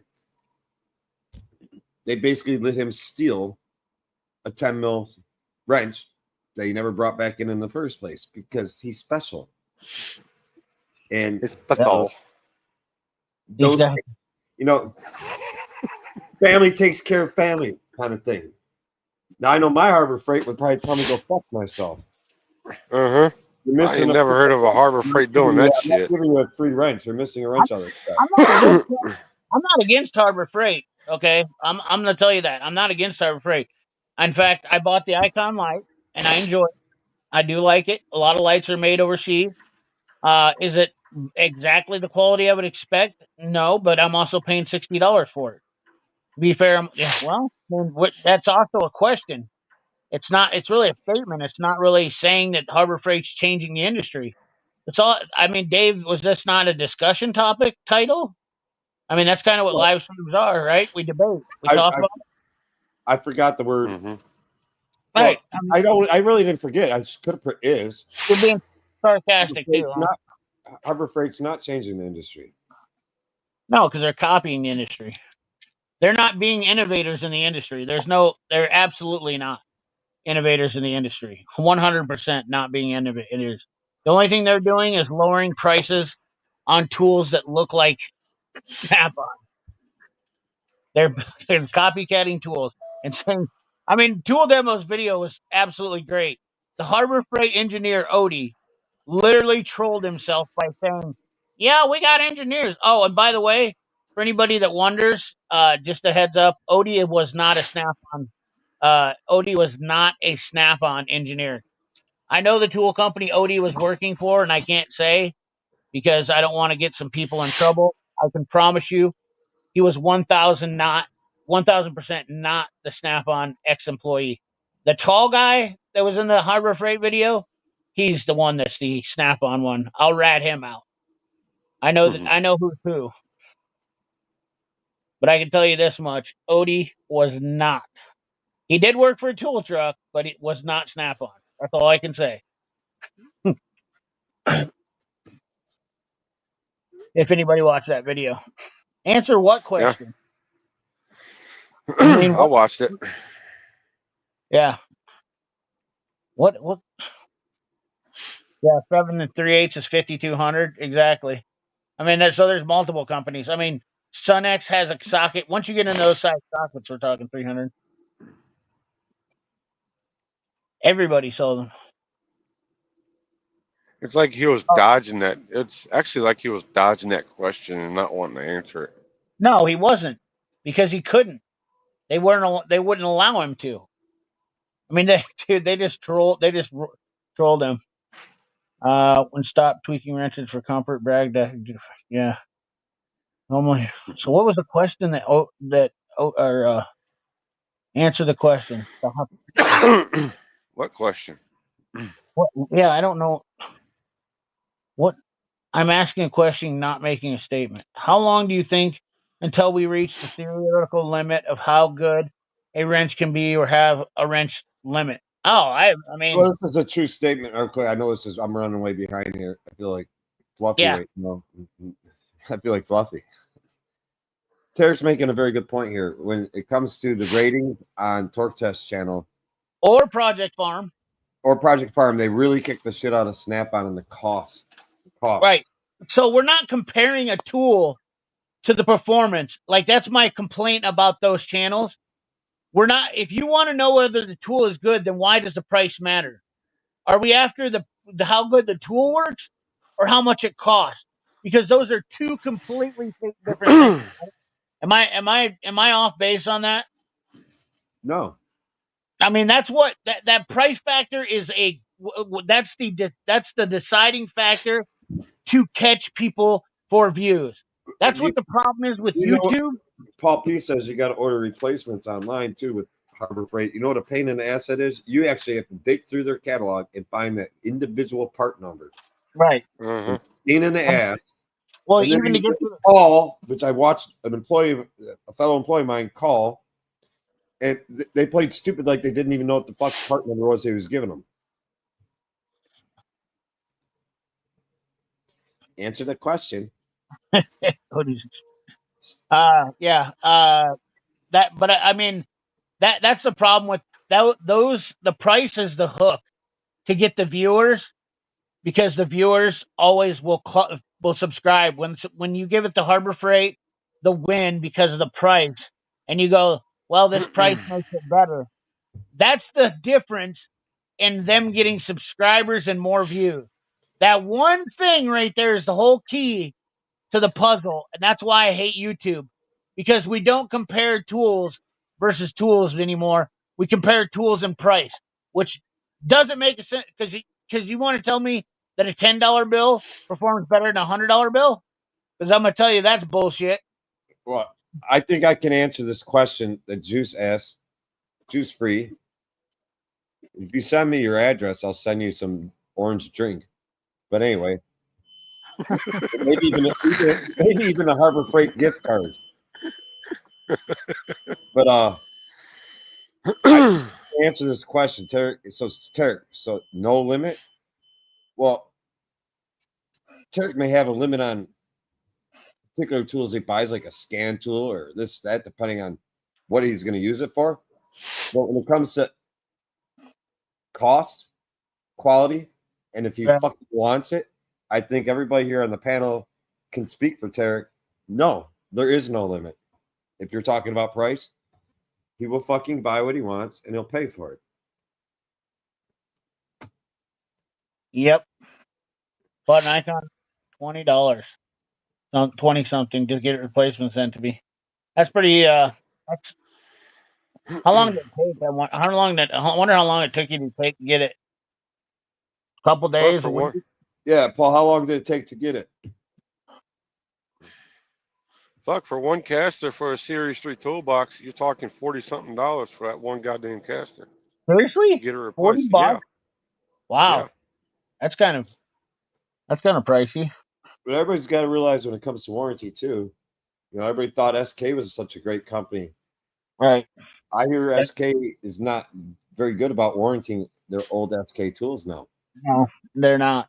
And Um, it's a it's just hesitant thing to buy. Craftsman. I mean, why is Lowe's put up such a fight on Craftsman tools? Right. You want to get your Craftsman shit warranted? Lowe's is this major corporation. They're big, aren't they? Like upwards of being a Fortune 500 company or already are. I go to Ace to warranty my Craftsman stuff. I tell you, go Ace Hardware will never question you. They'll warranty anything you got. If they don't say, they say, "Oh, Craftsman doesn't make the same," or you're screwed. No, they'll give you the next closest thing to it. And Ace Hardware will take care of you. No receipts needed. It could say "Made in the USA" on it. You're probably not going to be happy because the new one you're going to get is not going to say "Made in the USA." But if your shit's broke, your shit's broke. Mm-hmm. I know a lot of people were holding on to their Made in USA Craftsman tools in hopes that Craftsman was going to take that Texas plant and make USA made tools again. How long until we reach theoretical limit on how good a wrench can be? Well, that's a great question because you know what? Everybody thought the snap-on wrench was the best wrench until Precision Torx came along. But there's also factors in there that people seem to forget about with the wrenches. In fact, and the biggest thing is thickness. People think that the snap-on wrench is overpriced, but it's almost a millimeter smaller than most all wrenches. And if people act like that's not a big deal, how many people in here know that having a wrench to fit in a tight spot sometimes makes a huge difference? And it still holds the strength.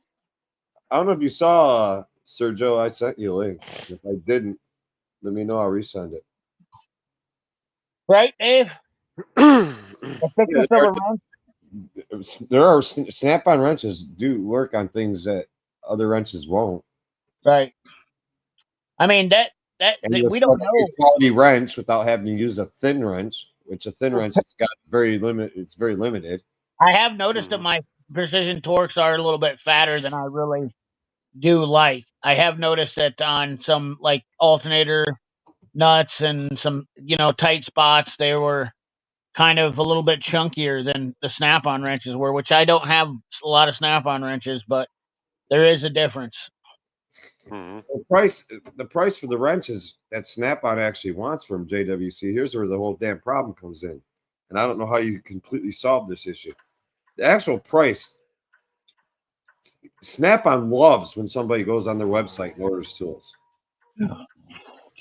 That $700 wrench set or $650 wrench set, $600 wrench set, tool dealers probably getting it for just over half the cost of that. Some guys absolutely swear by their snap-on wrenches, and they will not change. Well, what I'm trying to say though is Snap-on once they sell to their dealers, what do you figure a Snap-on Platinum dealer's paying for a set of wrenches that are, say, easy numbers, $500 wrench set retail? They're probably paying anywhere from $250 to $350. Exactly. That's all Snap-on wants out of that wrench set is what their dealer paid for it. They're happy at that. So when you go on their website and buy stuff, they're super happy because they got all the money now. Right. They didn't have to share any of the money. The dealer's a middleman. Well, actually, that's wrong. It's a hell of a markup. The dealer in the area code that you put that on, the closest dealer to that area code gets a portion of that money. You're right. That's right. I forgot about that. I forgot all about the franchise. Me on that, Chad. I believe that's the same with and Mac. Not only that, if your name is associated with a dealer, so let's say your dealer, you buy something off Snap-on online, like I did. I bought a hat, and my dealer goes, "Oh yeah, I see you bought a hat," and I go, "Yeah, because you didn't have it on the truck, and you wouldn't order it for me." And he goes, "Well, it doesn't matter. I got paid for it anyway." And I go, "Really?" He goes, "Yeah." He goes, "I still get that because your name's in my system, and when you buy something from Snap-on, I still get paid commission." I'm like, "Son of a biscuit." You got to get the part number online, then call. Oh, wow. Yeah. You get the part number online. You got to dig through, get the part number online. Then you got to call, because I watched a fellow employee do it. And then when you call, you got to hope the hell the person you're calling knows what the hell they're talking about. Otherwise, you get nowhere. Yeah. I would agree with that. What company are you talking about with that one? Harbor Freight? What's that? With the call in and the part number and all that other shit. Yeah, Harbor Freight. Yeah, you gotta look it up online and then call it in. Yeah, and then in the fucking catalog they have with all the part numbers, you'll be looking for that through that thing for an hour.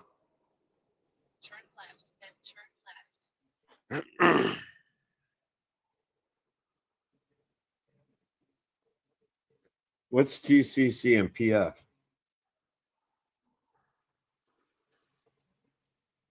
What's that? What's Turk mean by TTC and Torx PF? Channel and Project Farm. Oh, okay. Torque. Duh. Yeah. Duh.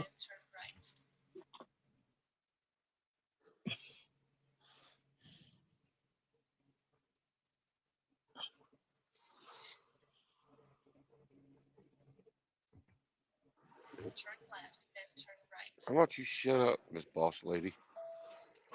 Prices are high and everything. You are correct, JWC. Right.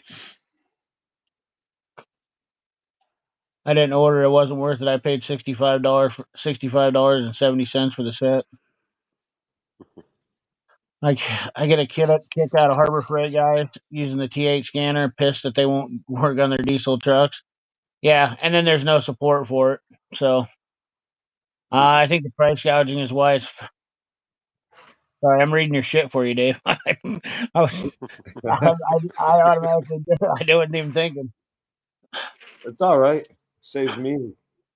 Yeah, well, I mean, I think the price gouging is why the price is a factor. It's like, oh, we're 2% better, so why we just? Well, price gouging, you can't just pick on Snap-on for that. You pick on all companies for that to a point. Yeah, Icon shit isn't getting any cheaper. Well, Mako is just as bad at the prices. I'll be back in about 10 minutes. I'm gonna run here and grab me a bite to eat. Yeah. Food's overrated. Harbor Freight, talk about them for free. Every stream resorts back to. Yeah, I didn't know. Were you on last week? Talking about Harbor Freight? No. I wasn't even on the stream last week, so guess I don't know what that means. Every stream must be one of those. Things where you subjectively say something.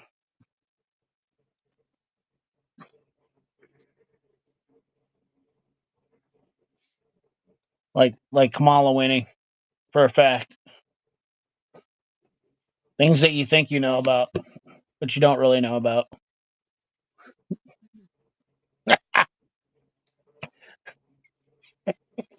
What's your deal, Dave? What? You can't laugh anymore? Yeah, I got you now. Yeah, no, yeah, guaranteed Trump won't win.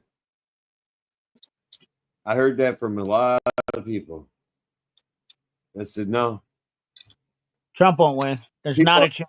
Mark my words. People are pissed, man. Mark my words. People are pissed. I'm not saying he's the best answer. Just people are There's pissed. They weren't picking her. They weren't picking her. And if you read between the lines, you could tell she was bullshit. Well, there's a difference between being the most knowledgeable person in the room and being the most speculative person in the room. You know? I can say I'm going to wipe my butt tomorrow and not get any poop on my hands. I don't know that for a fact, though. You work on so you need Snappy's thinness? I have needed Snap. Yeah. They still didn't answer. I don't know what the hell this guy's deal is. He's out of his mind. What did we not answer? Let's get this all cleared up right away. I don't want to get Harbor Freight after that again. He thinks that the wrenches can't be innovated more. Well, guess what? Somebody can come along and make something and you'd be blown away. I mean, people thought a wrench would never improve from a ratcheting wrench. There's actually innovative wrenches that were out years and years ago that no longer exist today. Not only that, the time, there was a time when people made stuff and it didn't work. You know? There was a time when companies produced something and nobody thought they needed it. They never had a use for it. Well, just another time. Bring it back out again, and everybody thinks it's a cat's ass. Yeah, there was a time when some people were just ahead of their time. I mean, what was one of the cars that was I watch this shit all the time. It kind of blows my mind seeing some of the history. I'm trying to think of wasn't there a car out at one time? Well, solar cars 20 years ago. Remember in the 80s when they were doing solar cars, and here we are back to that, revisiting it again. They're basically cognitive dissonance. Distance. I don't. You should probably basically just stop because you're not actually giving information that's reasonable or logical. You're just babbling the same shit that everybody else says. Torx channel is a fancy version of Dorks who how fast the drill can. Yeah, well, they're drag racing tools. I mean, that's what it is. People get excited about that shit. I mean, if you want to build a channel fast, do the same thing they're doing. Only you don't even have to do the same thing. Build some stupid contraption, make something look where nobody's going to use a pipe or a vise or a hydraulic press to break a wrench. It's exceeding far beyond its limitations. I mean, we're testing tools to way past ANSI specs. There's ANSI and DIM specs, right? Yeah, here's a good point though by M. Leeser is Durlast. Yeah, those ratchets and their sockets, they're all pretty solid. I would say the ratchet blows away a lot of ratchets. I'd say almost every ratchet in that price range.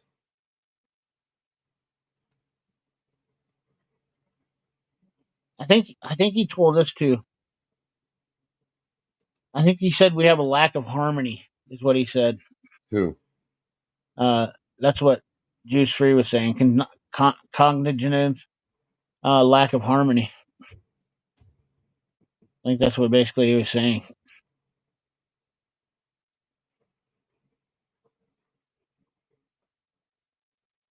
Or he's just saying we're contradictory, but you're not wrong. It's professionals.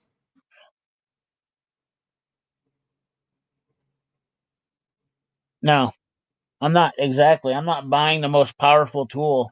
I don't give a shit about buying the most powerful tool. I care about buying the most reliable tool. I care about buying a tool that works the best, the longest. I want to spend my money on something. It's an investment for me.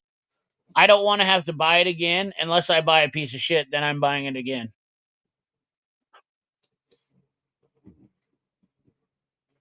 I gotta be.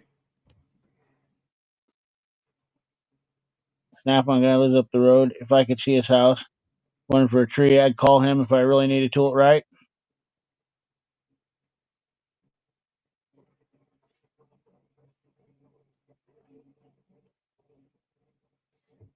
That is true, Rich.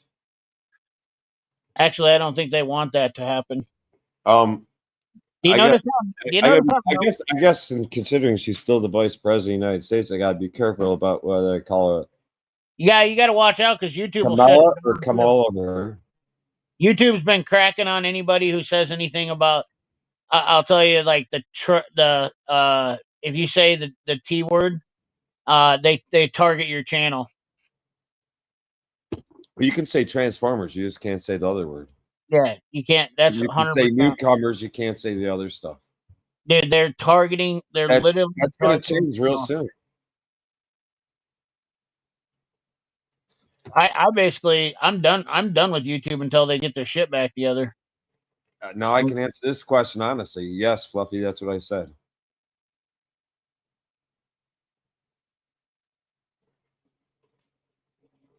Diabolical. I said it. I was wrong. Oh, diabolical. I'm not asking you to swallow your words. words. What was you wrong about? Trump losing. I think that's what he's talking about. Hey, John, it is what it is, man. It is what it is. Nobody's right all the time. I'm wrong 90% of the time, every time. Yeah. Yes. I enjoy being wrong. We can all agree to disagree. We all are wrong at many times. What did you get to eat, Raging? All they had was apple fritters. That is I was, ho- that is not a good you know, supper. I was hoping for some good pork chops from the Petro, but they shut their hot deli down early. So I want to bring up a comment. I want to go back to something here. This is insignificant. Something was said about the up and coming election, and such person, Diabolical, made a comment, and now he says, I said it, I'm wrong. Now, this is good conversation. This is positive conversation. And I thank you for that, because he's not having a shit fit. He's not freaking out. He's just simply saying, I was wrong. And more people in this world should do exactly what he did. I admit I'm wrong all the time. I'm just saying, I think we'd be in a much better place in this world if we could freely speak to each other and tell our feelings, our opinions, and when we're right or wrong. mm-hmm. There'd be a lot less aggression. So I'm not trying to point you out, Diabolical. I'm just saying that I think I know what you were talking about. If I'm wrong, I'm wrong. Then I'm wrong. But I'm just saying it's good for good conversation. I'm all for being admitting I'm wrong. All for it. Amp hour batteries should be using it. Yeah, some tools work better with a higher amp hour battery. Some work the same no matter what you put in them. Paul P. I think Juice is the bear.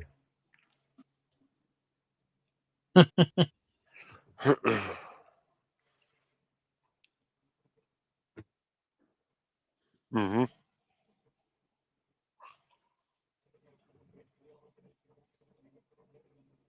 I was still riding in the early 1900s, Fluffy. I was still riding horseback.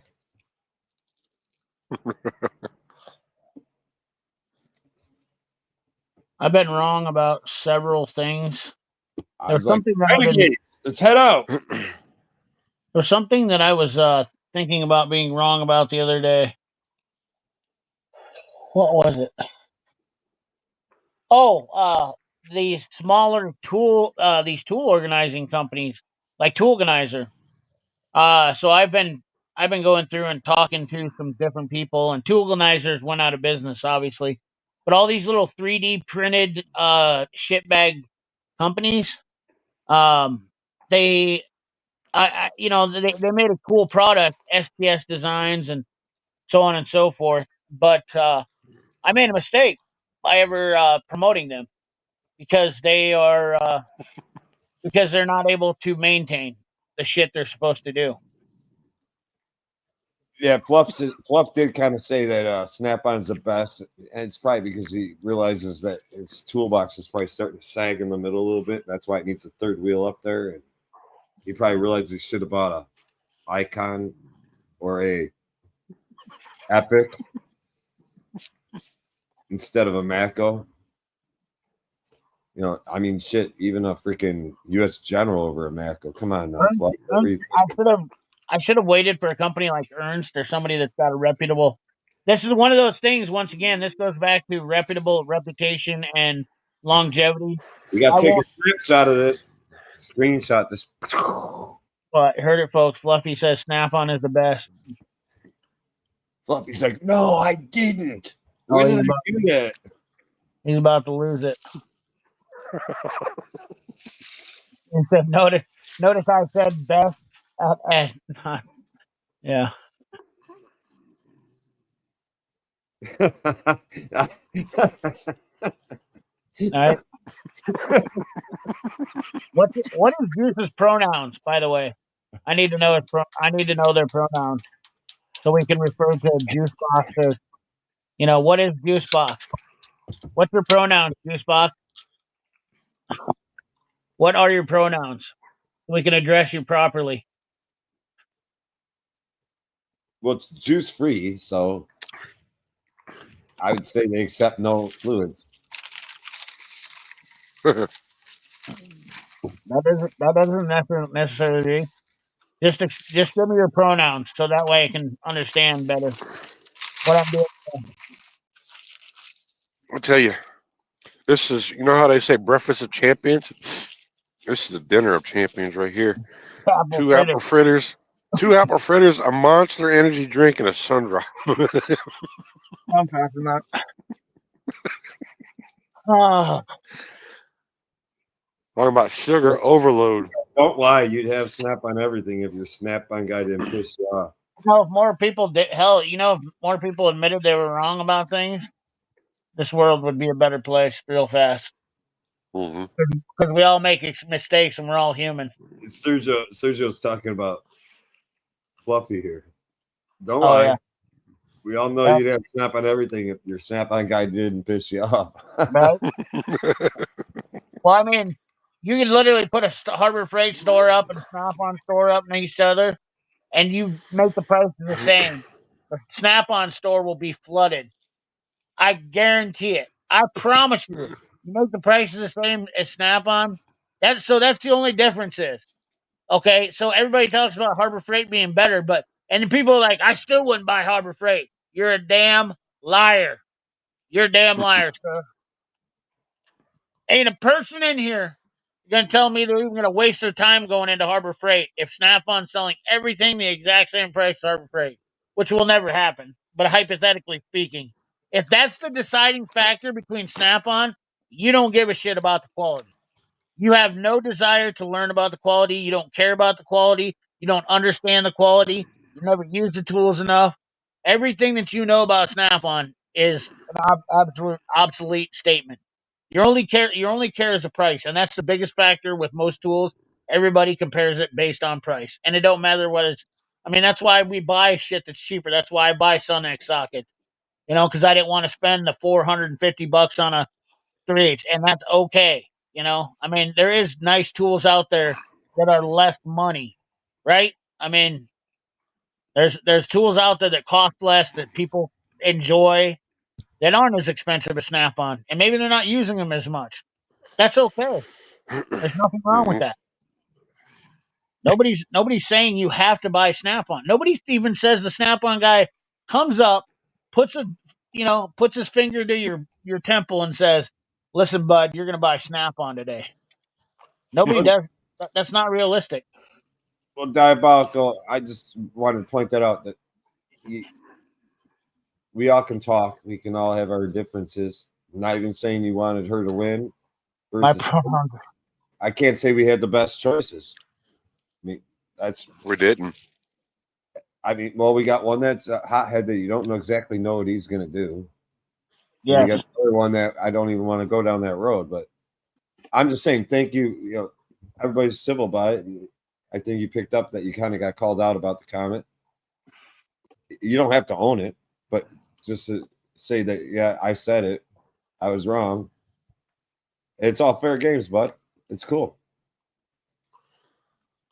Oh, Next to John being wrong. He didn't want to win. Just thought she would. Not going to lie. Seemed like a lot of BS was going to happen.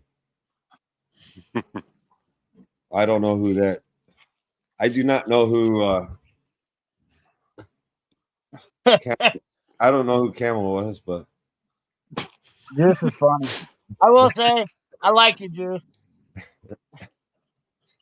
Wrenches, exactly. Wrenches do have evolved from their inception. I mean, if we were using the wrenches they first invented back in the 1900s, you guys would, I mean, like they literally were archaic, right, Dave? I mean, the first original wrench design was hideous. I mean, they were basically made to take off square bolts, so keep it you going. know? So, I mean, and then I think Tarek mentioned it earlier in the comment about the old style 30 tooth ratcheting wrenches. Mm-hmm. People think ratcheting wrenches were invented in like 1990. The fact of the matter is, ratcheting wrenches have been out since like the 50s or 40s.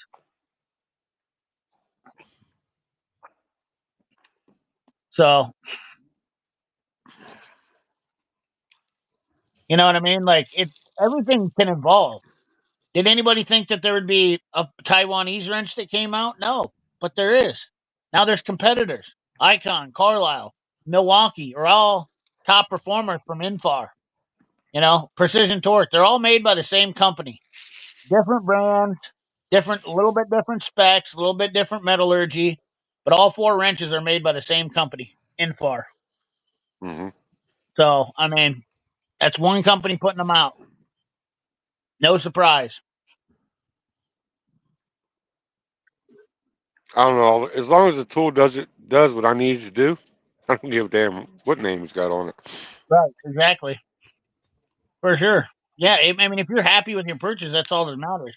You know, the only Mm-hmm. reason you defend your tool is because you're insecure. Period. Right?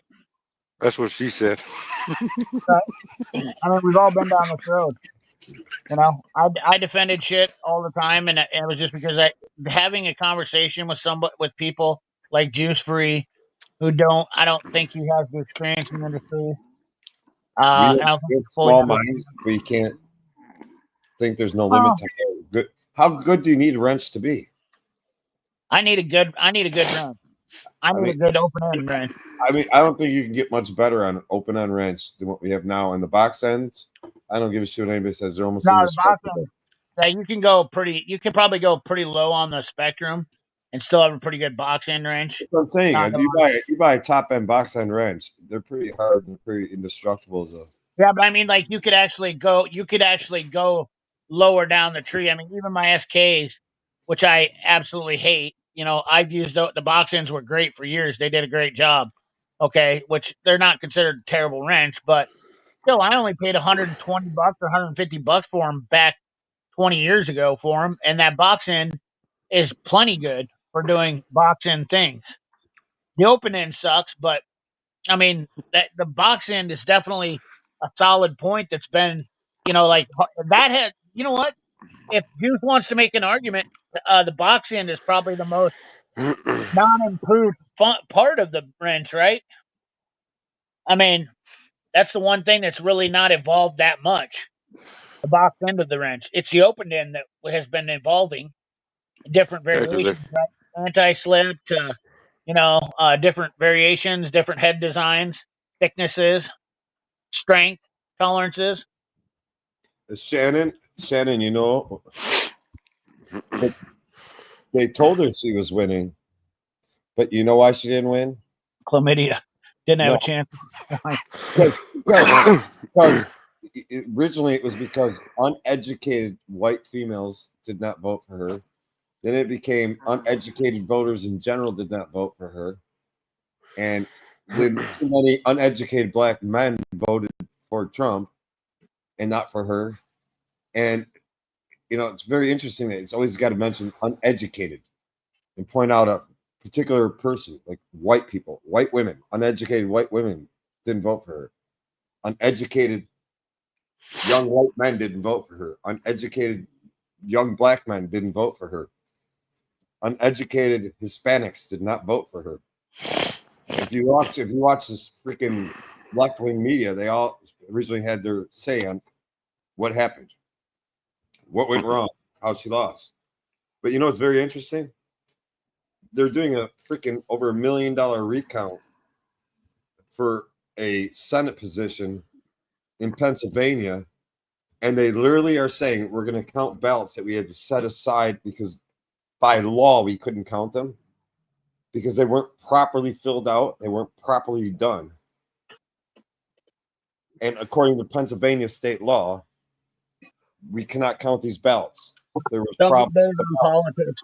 Now they're actually saying we don't give a shit what the federal court of Pennsylvania say. We're going to do a recount and we're going to count these ballots because they're still trying to get that senator, the Democratic senator, ahead of the Republican senator.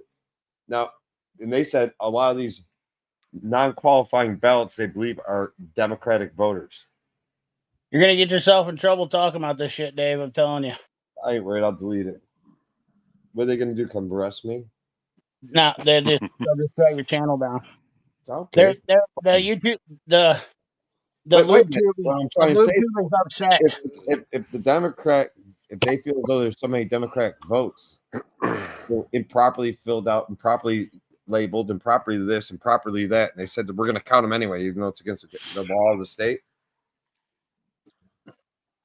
Well, why we have so many uneducated Democratic voters? You can't fill Well, out a vote? when you talk about uneducated people, that's the problem. We do have a lot of people that are not willing to learn or understand everything, and it's, whether it's tools, automobiles. I mean, if you are a consumer, it is your responsibility to educate yourself. If you are a credit consumer, it is your job to educate yourself. People talk about Snap-on. This goes outside of Snap-on, but one thing that irks me all the time is, people talk like interest rates with Snap-on and shit like that, and act like, you know what, no other credit card companies out there charge an interest rate that's worse than Snap-on's even. You know what I mean? Like that's what pisses me off. Like when you go to buy your home, you have an interest rate. When you buy your car, the same people, the same hypocrites who are talking about interest rates on Snap-on are probably paying a 10% interest rate on a car. You know how stupid that is? That's ignorant. I mean, Well, it all depends. I mean, I can't pick on somebody paying 10% interest rate on a car. that's ridiculous, though. Yeah, you're right. It's ridiculous. But if you've been in a financial bind, your credit score I is not understand so that, great. but you can't. Like, that's the hypocrisy of this Dude, country, you need right? transportation. You need transportation, and people do whatever they can do to But get that's it. the hypocrisy of They this got paid country. 12%. They'll pay 12%. You can't sit out there and call somebody who buys Snap-on a pile of garbage because they're buying Snap-on. Okay, if they can afford it and they have their financial resources in line, then what does it matter what they're buying? Okay, like, why do we care about what other people buy or spend their money on? Why do you judge people based on the hypocrisy of the world? Pisses me off.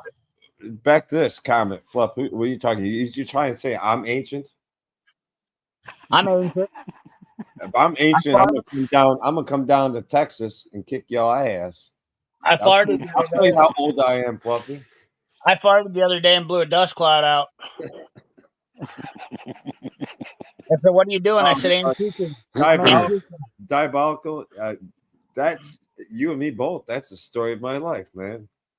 I We don't gotta go to the store we anymore. gotta go out one night and have a steak dinner in Oklahoma City or some shit and fucking You're find still out. going. We always get stuck in a line where somebody's got a price check, or they're sitting there looking for an extra dollar and pennies in their freaking purse, or they're worried about their freaking government issued cards not running through. Well, they're holding a set of brand new keys for a Cadillac Escalade in their hand, looking in their Louis Vuitton purse. I always get stuck behind the person stopping a line if I actually go through a line. But I mean, how many people go through lines anymore? They're letting U-Scan take over. I mean, seriously though, every time I am in a line, I'm the guy that gets stuck right behind the person that's either going to start removing shit out of their cart. I got so mad one time at Myers recently. I actually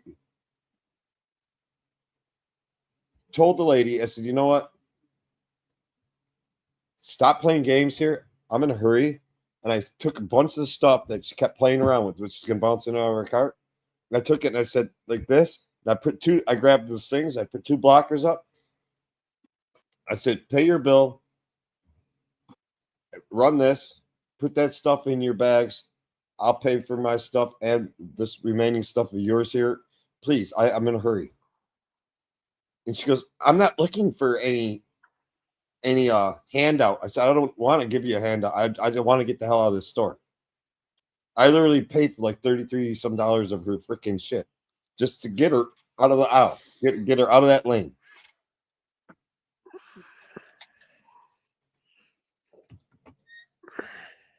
But I did notice she was holding a set of keys for a brand new caddy in her hand. I don't know what kind of car it was. I just know it was a brand new caddy. I saw the Cadillac symbol, and I know from the key fob it was a brand new one, or a very new one. I like the organizers. I don't know what you mean by compromising space. Hell, they clean up a lot of space in my toolbox. Like the tool widgets, I don't like. Those things suck. That's a question though, too, for everybody. Like when it comes down to Cornwell and Matco, how long are they for the industry? How long are they going to be around still? Neither one of them are very successful companies right now, as themselves. Yeah, I don't know. They're very successful. I mean, that's why. Why do you think Cornwall's doing actually better than you would think. No, but why do you think Matco went with and joined in with Milwaukee? They're looking to pump up product sales. They're hurting. The corporation as a whole is not doing all that well. Cornwall's doing pretty good from what I understand. Matco's not though. I could see that. Well, Matco's having a problem. Well, the Matco is their competition's too stiff for them. But the two biggest tool trucks in business right now are Snap-on and Matco. I mean, they have way more trucks than Mac and Cornwall.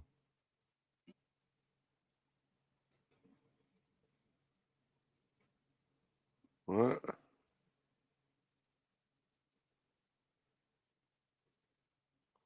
The fuck is that? Wonder if we can find the Cornwall tools. They made an average of $586,000 in revenue and 1.25 yearly revenue. No, that's not it. Wrong place.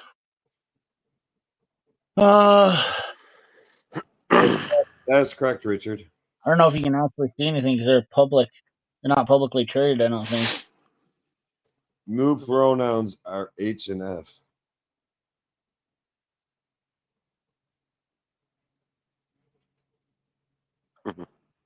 My pronouns are loss.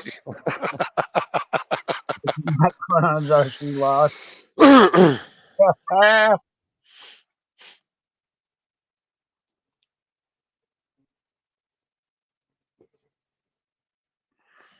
Quarterly Cornwall Tools revenue, $19 million.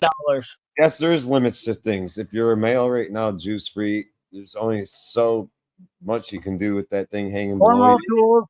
Cornwall Tools made peak revenue in 2023 of $19 million. So they're not.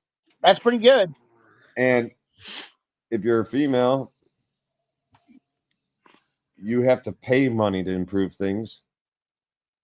But you could still also get that shit ruined again too. So you know what they pay? A machine operator at Cornwall Tools? $23 an hour. Damn, I'm gonna work for them. Yep, in Megador, Ohio, and then for their warehouse associate, $17 an hour. Which basically, I assume, means that they just move shit around the warehouse. Not too shabby. Yeah, it's shabby. They're both low pays. In today's market, you can get $17 an hour at McDonald's, man, and you also get a discount on your food. I mean, what better to make $17 an hour, get a discount on some of the healthiest food in the world? Right. Considering that Apex Tool pays a heat treat operator only $31,000 a year, Cornwall's killing them.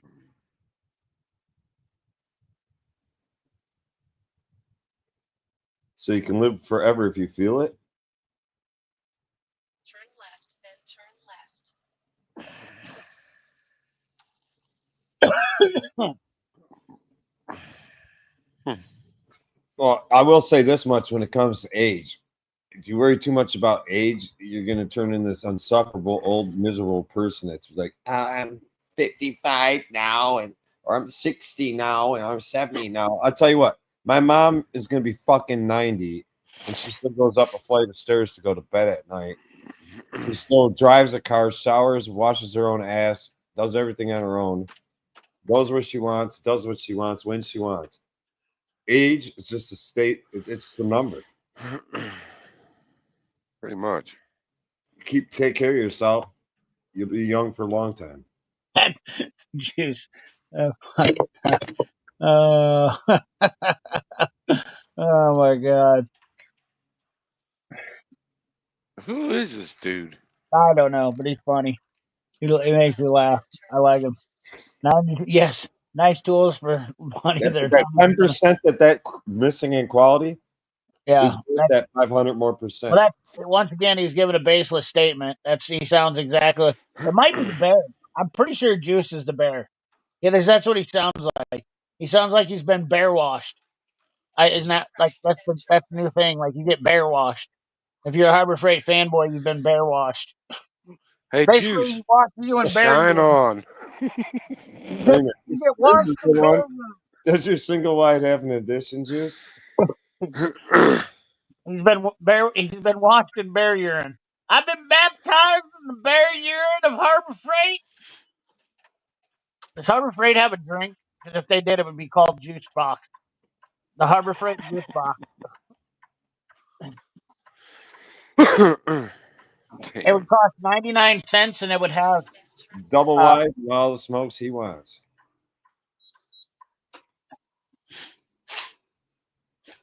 I just hope you don't live. I just hope you don't live in freaking like Kansas or Oklahoma where a tornado will pick you up, take you away.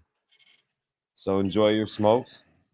Are the my name's smokes in case of a storm? You're living in that double wide? My name's Jeff. That's my like famous saying around here.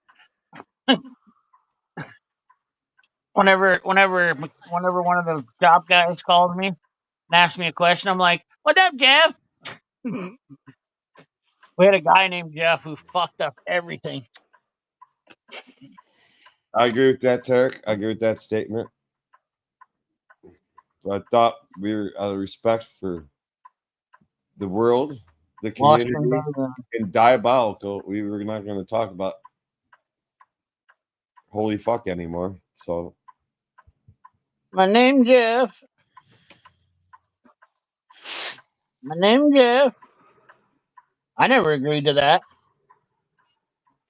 I don't know. I go did. off on it. I don't care. Go off on that subject. Well, it's you know why it's such an easy subject to talk about, because of guys like Juicebox who still like they want to be diehards and talk about it, and like I mean I don't know what to say, but the reality of it is it's just false information.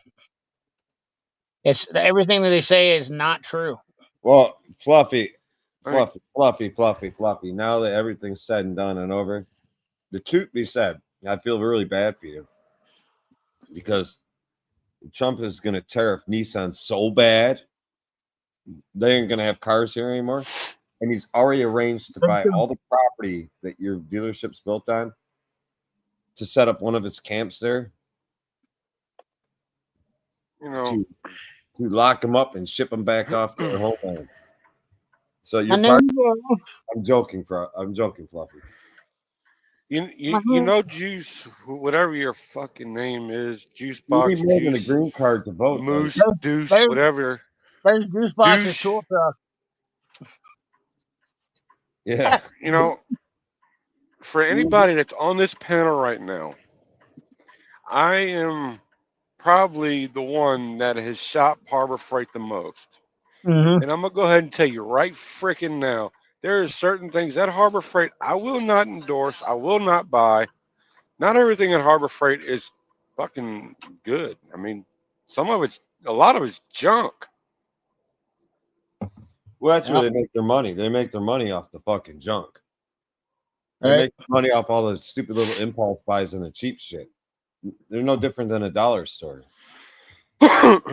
Juice is probably the one that tell you to go out and buy 1,000 Bauer disc cutoff wheel disc thingamadoogers.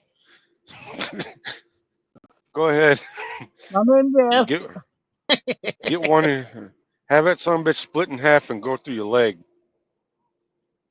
NASA only uses Harbor Freight tool. See, now you're just being stupid. Nasal only uses Harbor Freight tools. Who's Nasal? My name's Jeff. I mean, Is that what he said? he's just jerking everybody's chain. He's just desperate for attention. I mean, I'm okay with giving it to him. You know, he's taking it and he's being a good sport about it. So you know, I like the Take guy. You take it know, like a man. yeah. I mean, I'm not or I'm not he. trying to intentionally pick on him, but I mean everything he says is just complete bullshit, and it's pretty much what you hear from almost every single person in the comment section over and over and over again. I mean, I get what Diabolical's saying. You know, it's repetitive. It's the Uh-huh. same argument. Harbor Freight guys want to go and hang out with Harbor Freight guys, and that's why those channels grow and get big because they all agree with each other, and they all like circle jerk, and they play salt the cracker, and they all have the same like hey guy, you got this new Icon toolbox. Hey, look, I bought the mini Icon toolbox. I paid $17 for it, dude. They've been out forever. Lowe's had them. They've been on Amazon. I mean, and now all of a sudden, because they're at Harbor Freight, they're a big thing. And people are like doing all this customization, stupid shit to it. It's like, Jesus, criminy. What a waste of money. Those little mini toolboxes. I bought a Snap on one. You know what it does? It holds my pens. $100 pen holder. I Well, mean, Fluffy. I mini do not pry bar. walk. I do not walk with Jesus. I walk with Allah.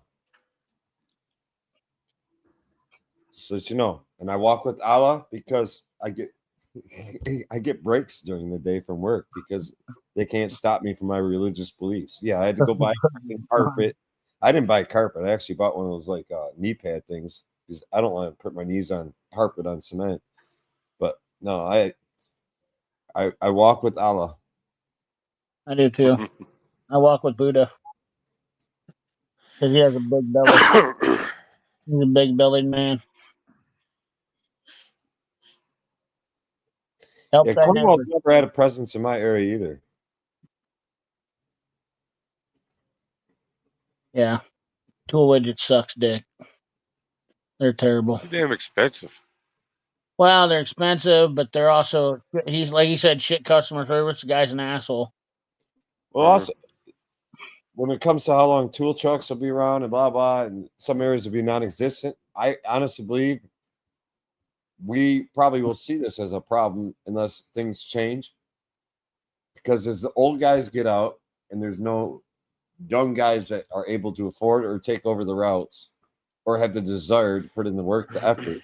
Remember, being a tool truck owner slash driver, being a franchisee, whatever you want to call it, it's not an easy job. It's typically at least a 12-hour day job, at least 5 days a week. I'm an Uh-huh. electrical engineer.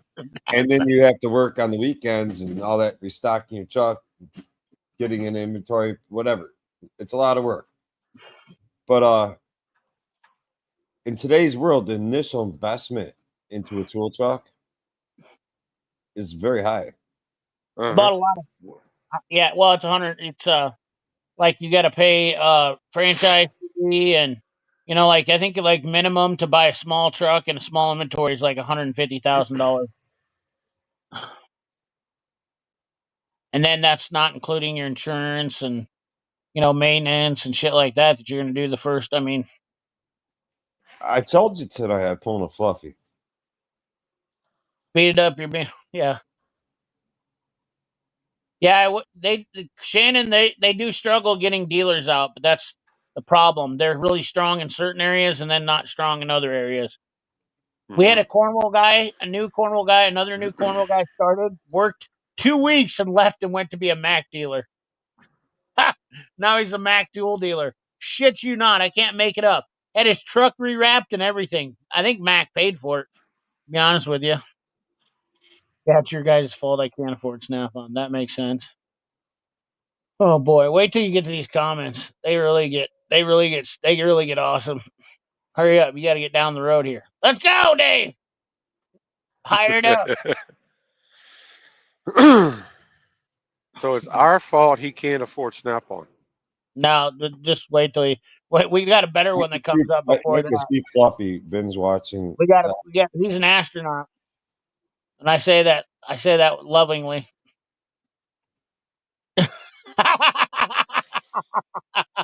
I'm an electrical engineer for NASA.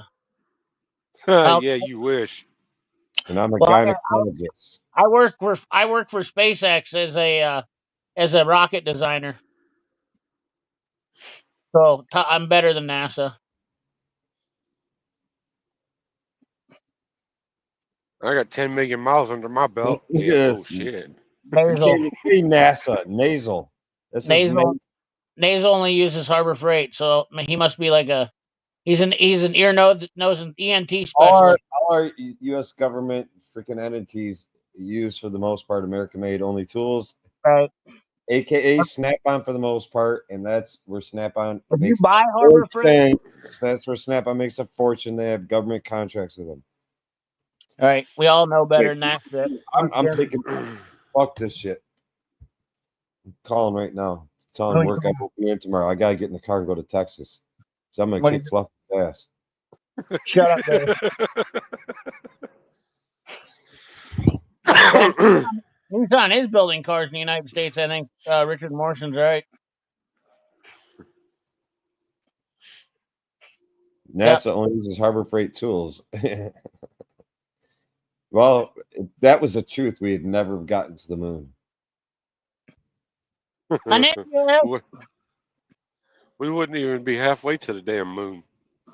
It wouldn't even got off the damn off the platform. My name's Jeff. The smell of Harbor Freight makes me sick. Smells like, I mean, it is quite containerish, like China containerish. No doubt about it. It smells like used burned up condoms. Well, That's what I'm feeling. I assume if I were to say what smell of like burnt latex would be, I would describe it as Harbor Freight. That would be my depiction. Fluffy, he's on a point here. Circle jerking is fun. I mean, I guess if you work at a Nissan dealer, every time I go to a Nissan dealer to pick up a part, I need a Nissan mass airflow sensor. That's basically what I see their techs doing is circle jerking each other. So, I mean, if it's fun, it's fun. I don't know. Each their own, Fluffy. Y'all, help thy neighbor. I don't know what. Can you please steal my man argument? I don't. What the hell that even means? This dude. Can you please? What does that mean? Steel, like steel iron, and it was $10. What? Y'all walk. Who's Alla Verga?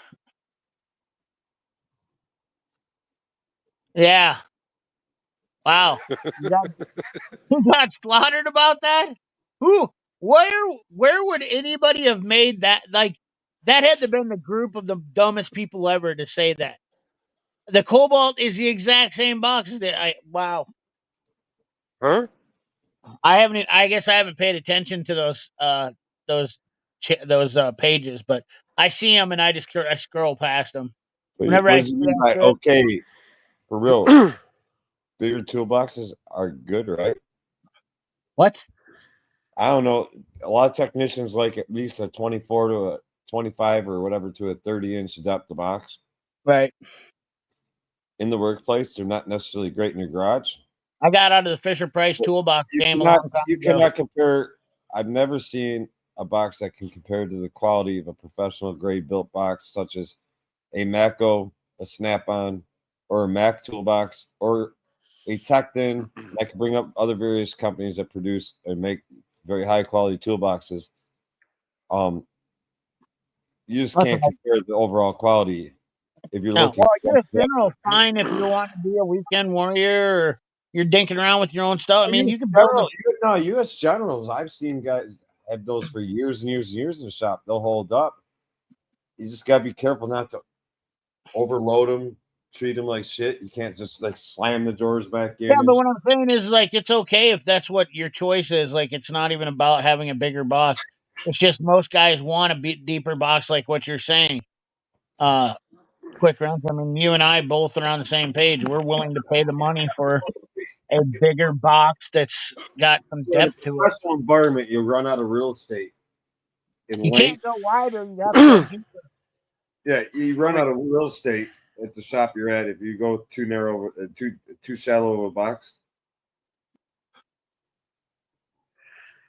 You know, they'll be we don't have room for this. We can't accommodate this for you. We can't have 12 foot or 14 foot or 15 foot of say U.S. Generals across this area. We just don't have the room for it. Yeah, Facebook groups. That's what I'm talking about, JWC. I see those things. I run for the hills. Face grip. We got to get down to that comment. Those are the real. Like, if you want to see some real mouth breather, go to Facebook. Wait a minute, wait a minute, wait a minute. There's another mouth breather comment. It's our fault you can't afford Snap-on. That's a full-on mouth breather comment. How is it our fault he can't afford Snap-on? That's Harbor Freight rhetoric. First of all, nobody ever told you to buy Snap-on. That's Harbor Freight rhetoric right there. 101. Harbor Freight rhetoric 101. He must be a Democrat. His pronouns were Harbor Freight, so he's juice free. He's we can't say his. Juice box. I don't know how to. He doesn't given a pronoun to descriptive of its nature. I guess sexual nature. A pronoun. Just Harbor Freight. So last time I know that Harbor Freight is unisex. You know, if I wasn't an at-home mechanic and I was in a shop doing the doing the day-to-day shit, like quick wrench and CP there, I probably would have a tool truck brand toolbox. But Why? with my Yeah, small garage, I'm thankful I don't have a deep toolbox.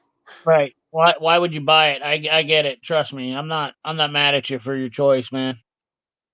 You know, ain't nothing. Ain't no thing but a chicken wing on a string, man. Jeez. Mm-hmm. I've got in all, with all my toolboxes, I've got over 18 foot of toolboxes. And that's a lot for a DIYer. Yep. You can only fit what you can fit, you know? That's all there is to it. Mr. Fluffy's getting dirtier here.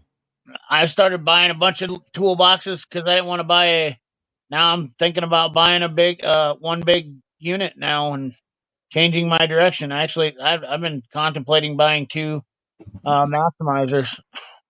I seen a deal come up on This is Facebook an interesting Marketplace. comment here. This is an interesting comment here. It's older generation that destroyed the economy for younger folk, and they laugh at us, laughing out loud. Ha! How old are you, and what do you consider the older folk and the younger folk? Because I'll tell you what, I feel as though people older than me, I feel as though people much older than me did stupid moves, stupid shit that made it harder for me to get ahead. How did the older generation ruin this country? Because I've heard that comment once before from a real young person and a very inexperienced person. I mean, you can't. I mean, how can you even say that the older generations ruined it for young people when a young person doesn't even know what it's like to experience life yet? You know, I thought I knew what life was when I was 25 too, because I was chasing tail and trying to pursue my career and buy a fast car and all sorts of stuff. But you got too much testosterone. You know, Juice, you can only blame yourself for the shortcomings that you have. Can't blame everybody else. You better learn that quickly, bud. We never went to the moon. Dude, you are on the moon. What are you talking about? You live on the moon. You literally live on the moon right now. You are literally talking to us from the moon. I'm positive you are. My father. You work for NASA. You're an astronaut because you're living on the moon. My father helped build the fucking transmission, or it was part of the transmission design for the moon rover that's still sitting on the fucking moon. That's electric, battery powered. It's battery powered. It's still sitting on the moon. And people say, no, it's not. I went to the NASA Museum and I saw it there. No, that was a replica. They never brought back the moon rover. They left it on the fucking moon.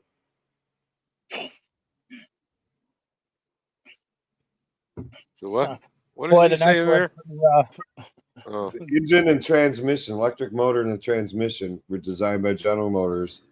I don't remember. Maybe the structure, the frame was also. and the tires were actually made by Firestone Corporation. Yeah. Or it was took over by Bridgestone. We never went to the moon. You live on the moon. That's why we didn't go there, Juice Free. So, I've never smelt burnt sperm. I've never smelled burnt latex or burnt sperm, but that seems like a pretty terrible. That I would say that's closely resembling to probably Harbor Freight. I would agree with that. I would assume that I'm going to assume that's the smell. Fluffy sucked his way all the way to the top. Have a good one, Juan. If you've probably been gone for an hour already.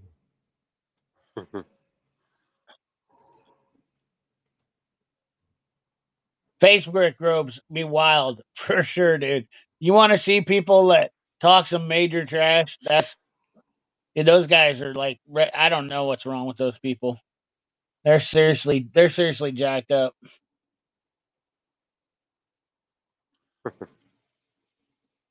Well, tell us, Fluffy, how much sucking did you have to do?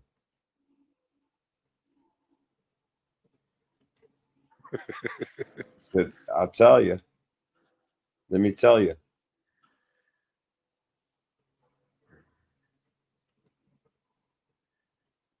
Good enough. I think that's what he meant to say. We're good enough. Dave, pick me up on the way. That's out of the way, but I'll still do it. It's still Look, early this year. I could take a nice cruise across Lake Michigan. I don't know where in Wisconsin you live, but I take a nice cruise through, say, Ludington, Michigan. Come across. I was just down in San Antonio the other day. We go Wisconsin all the way down to Texas.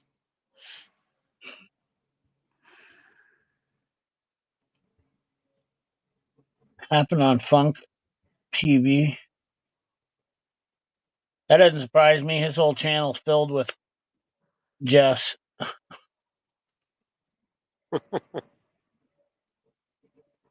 I mean, dude, he's playing the cards for revenue. That's what he does. He's 100% all about playing people for views. That's about it.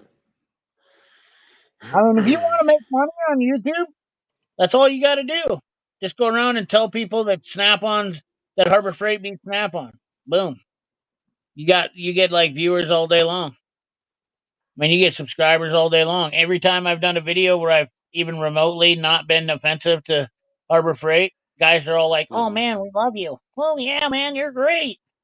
I mean, the Harbor Freight icon video. That's they acted like I'm been a supporter, but I mean, Snap-on's just as nefarious nowadays as Harbor Freight is too. So, as corporate wise, I don't care for any of the companies. Well, I think this entitlement shit's gonna disappear. Yeah.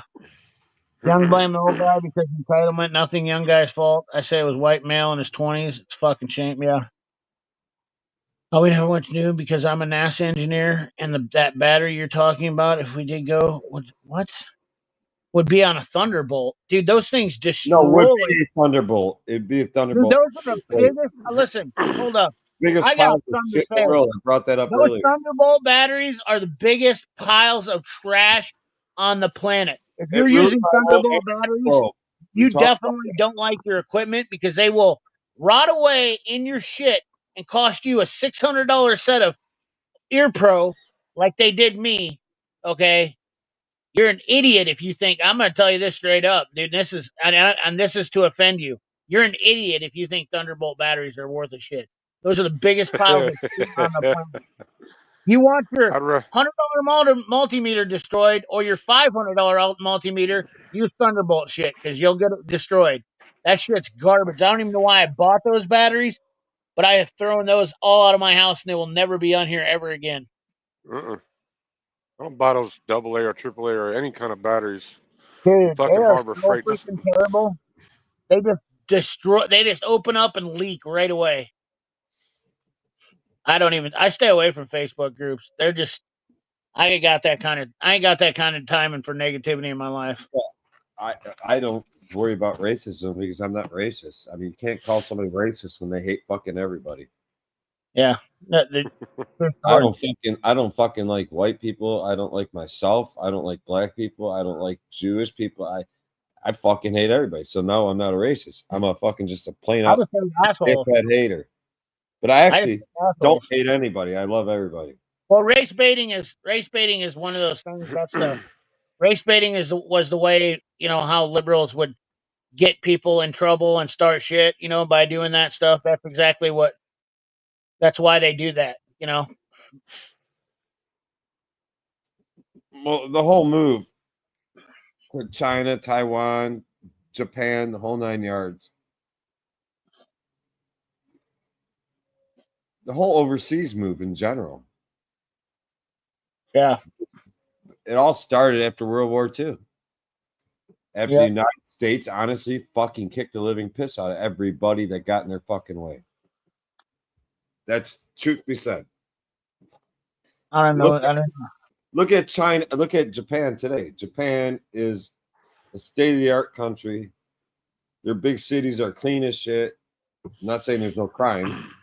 They're clean as shit. They're state-of-the-art. And they're better off than we are. And I don't know what an edge battery is. me either. I don't shop for cheap shit. So No, I buy Amazon Basics. They work pretty damn good. I'm an equal opportunity hater. I'll smack the shit out of anybody if I can get close enough to them. smack shit out of anybody for what? If they're being a dickhead. I don't like people that are bullies. I grew up getting bullied, so I'm not a big fan of bullies. I don't like ganging up on Juice Free. I think Juice Free's probably a decent human being. I don't hate him. He's That's saying a why I lot of tell dumb everybody shit. to kick them. Or kick. He's saying a lot of dumb shit, but I don't hate him. I don't know. We could be talking to a Tesla. I don't know what the Right. revenge We could be is. talking to an AI. Exactly. We could be talking to a robot. We could be talking to a YouTube executive. We have no idea because everybody plays their own little fantasy when they come into the internet or social media anymore. You know. But I don't hate anybody until they're an asshole. And I will slap the spit out of their mouth if I can get a chance to. I'm old school. I still love to fight. That's never going to be out of me. I'm just going to be that old guy in the nursing home that's going to be trying to kick everybody's ass. I'm going to be like Walter Matthau. Yeah, putz.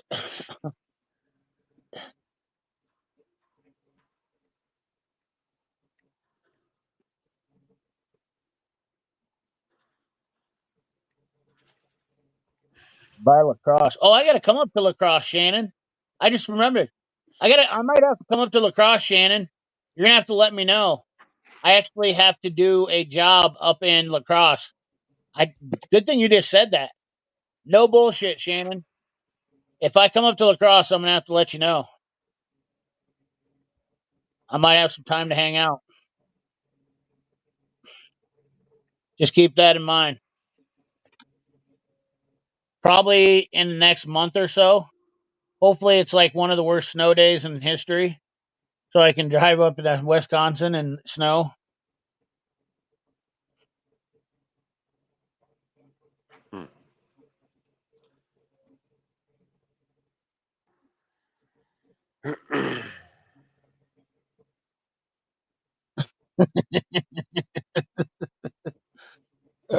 Yeah, that's not too bad of a hike. That's not too bad of a hike. I think it's about 5 hours for me. It's probably about 7 hours for me. 4.5, 5 hours. Well, how far is it from Chicago? Ways. I mean, that's What? like the problem is it's a ways away from Chicago. It's probably 4 hours from Chicago. So The problem isn't I'm the 4 hours from Chicago, from where I live right now. it's actually farther for you to go to lacrosse than it is Chicago. The Chicago's at the tip of the bottom of the lake, but you have to go around the lake and then go back up.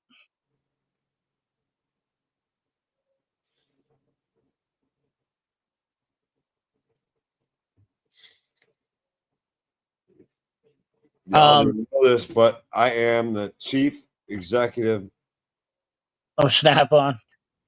chief executive ho of Snap-on. So that's who they're fucking. I'm the president and CEO of the Mini Wiener Club and the founder.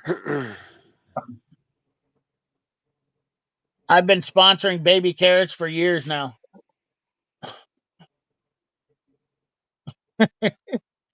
If you have a baby carrot issue, let me know. I can get you signed up. Haters! You know what? The world is all about being haters anymore. They said this is a fact. We're in a nation of haters now. Everybody wants to hate before they want to. Like that's a true story. Well, I think a lot of I thought we were all about joy. It's so joyful. It's so joyful. The DNC was so joyful. The DNC was so joyful. They mentioned Donald Trump's name in a very negative, destructive manner 127 times in 4 fucking days. But we're joyful. Donald Trump. Shit, they did it in an hour. RNC mentioned freaking Joe Biden twice. I don't know where they called that joyful. They should have realized right there they fucked up. But not to get political, but people see through them. You know what's funny right now is it's funny because I don't know why they'd have a meltdown. I mean, if you're really gonna have a meltdown like Rachel Maddow, you're really gonna have a meltdown because MSNBC wants to cut your pay rate $5.5 million. So now you're gonna make $14.5 million instead of your $20 million contract because you're trying to stay in business. Why would you have a meltdown? I mean, if you're making $20 million a year, wouldn't you think she's okay? Dude, you know what the problem is, though, Dave? The greatest thing, the greatest accomplishment of this election? You don't understand how people. I mean, Generous left the country. She moved to British. People that have money, like I mean, take Mike Tyson. Dude was worth $10 million and had a chance to double his net worth overnight for $20 million. You know, he did it to drop a fight. You know what I mean? Like people will do anything for money nowadays, and they don't give a shit. You know why? Because they realize that once they're happy, it doesn't matter what everybody else thinks. They can hate them all they want, but the motherfuckers got their money. They got paid. You know, some of us still have morals, won't stoop to that level. You know, like I know I could just turn my channel over and just be like sucking Harbor Freight dick and being an idiot going out there and going, oh, look at this mini toolbox. It's so great. I mean, there's 9,000 videos out there. These guys are getting tons of views on them. But like, that's the type of shit. Or like making stupid content on YouTube where I destroy something on some new car. Or, I mean, multiple people, dumb, meaningless content. Nobody wants to learn anything educational anymore.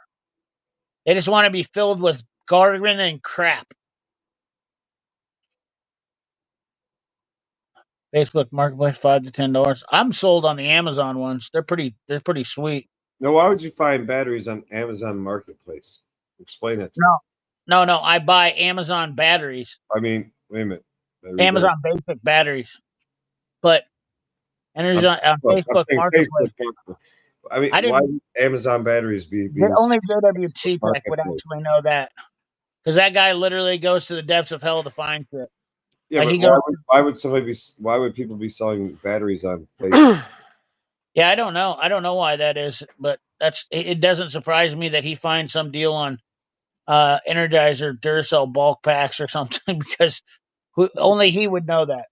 That would be definitely something I could see. JWC Tech found some deal on batteries for dirt cheap. Mm-hmm. Yeah, you'll have to email me, Shannon, so I can when it gets close. It's not in the works yet. It's not set in stone yet, but I'm working on a deal where I have to go up to La Crosse. So I'll have to be up there for a couple days to do something, to do a job.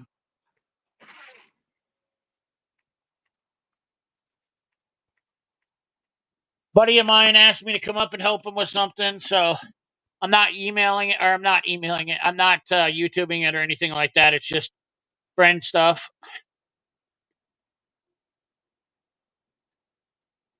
That mini toolbox for $10. That fucking thing is worthless. Not only that, it's only 2 drawers. My Snap-on's got 3, so there. You could have bought the I pit just box instead of a Snap-on for cheaper with tools in it. Shit, Shannon, you're 7.5 hours away from me the way I drive. I buy years worth of blades at one time or more. That doesn't surprise you, JWC. I I leave think it. I think I it might leave be. it like I think 11 it might be a o'clock 9-hour drive for you freaking to get going to like lacrosse. 95 miles an hour all the way there. I think it might be a 9-hour drive for you to get to lacrosse. No, I go faster than that. I leave about. How are you going to get around the? How are you going to get around the Chicagoland area? Well, you got to go through the tolls and shit, but Yeah, I run at late at night like that. I'll run 95 miles an hour. 95 miles an hour. I do it all the time. I don't have any of the rechargeable lithiums. I just buy the Amazon basic batteries. I've been buying them for a while. Ever since I found I got less tickets if I go faster. Like if I go 95 and I don't do stupid shit, I kind of stay in my own lane and only pass when I need to. my Rebel mini box has 6 drawers of wheels. I don't get the tickets I used to like when I was going 80 miles an hour.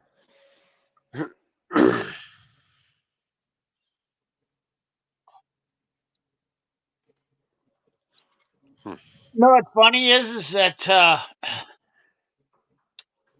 Juice Box, you think that Harbor Freight sells you anything different than what you could buy on Amazon for probably half the price? You're wrong. And they only give you a 90-day warranty. At least on Amazon, sometimes you get a year warranty. So who's really getting scammed?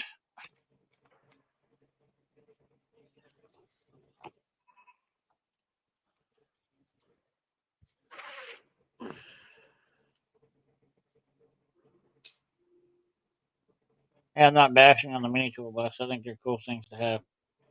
Yeah. I bought the Matco one. I got the Rebel Matco one. I don't think mine's the bottom though. It's the top. I don't have Juice, wheels. what do you talk about? A Harbor Freight drywall sander. I don't even drywall sand. If you know how to do drywall, you almost have to do zero sanding when you're done. So if you need some electric tool to do drywall sanding or a power tool to do drywall sanding, you better get back to learning how to do drywall. I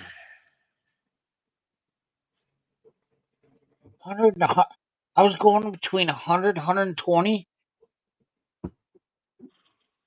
What's Wow.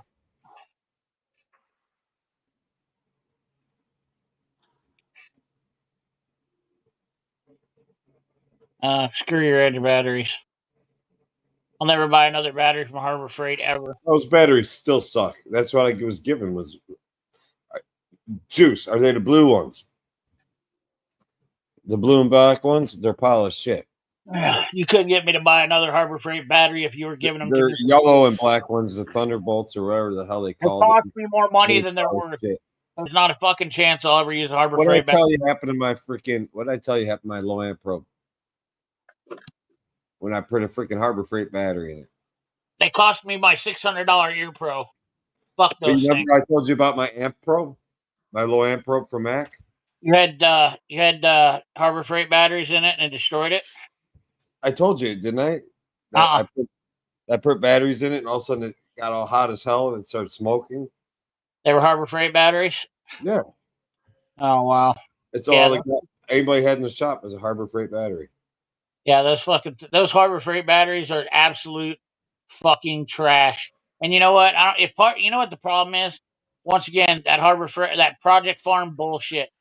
He fucking literally talks about Project Farm. Project Farm tests these test shit one time. It doesn't mean that it works because he tests it one time. It doesn't go under multiple years. It's just all. I mean, it's circus magic. You know, that's all it is. Fucking hokey pokey shit.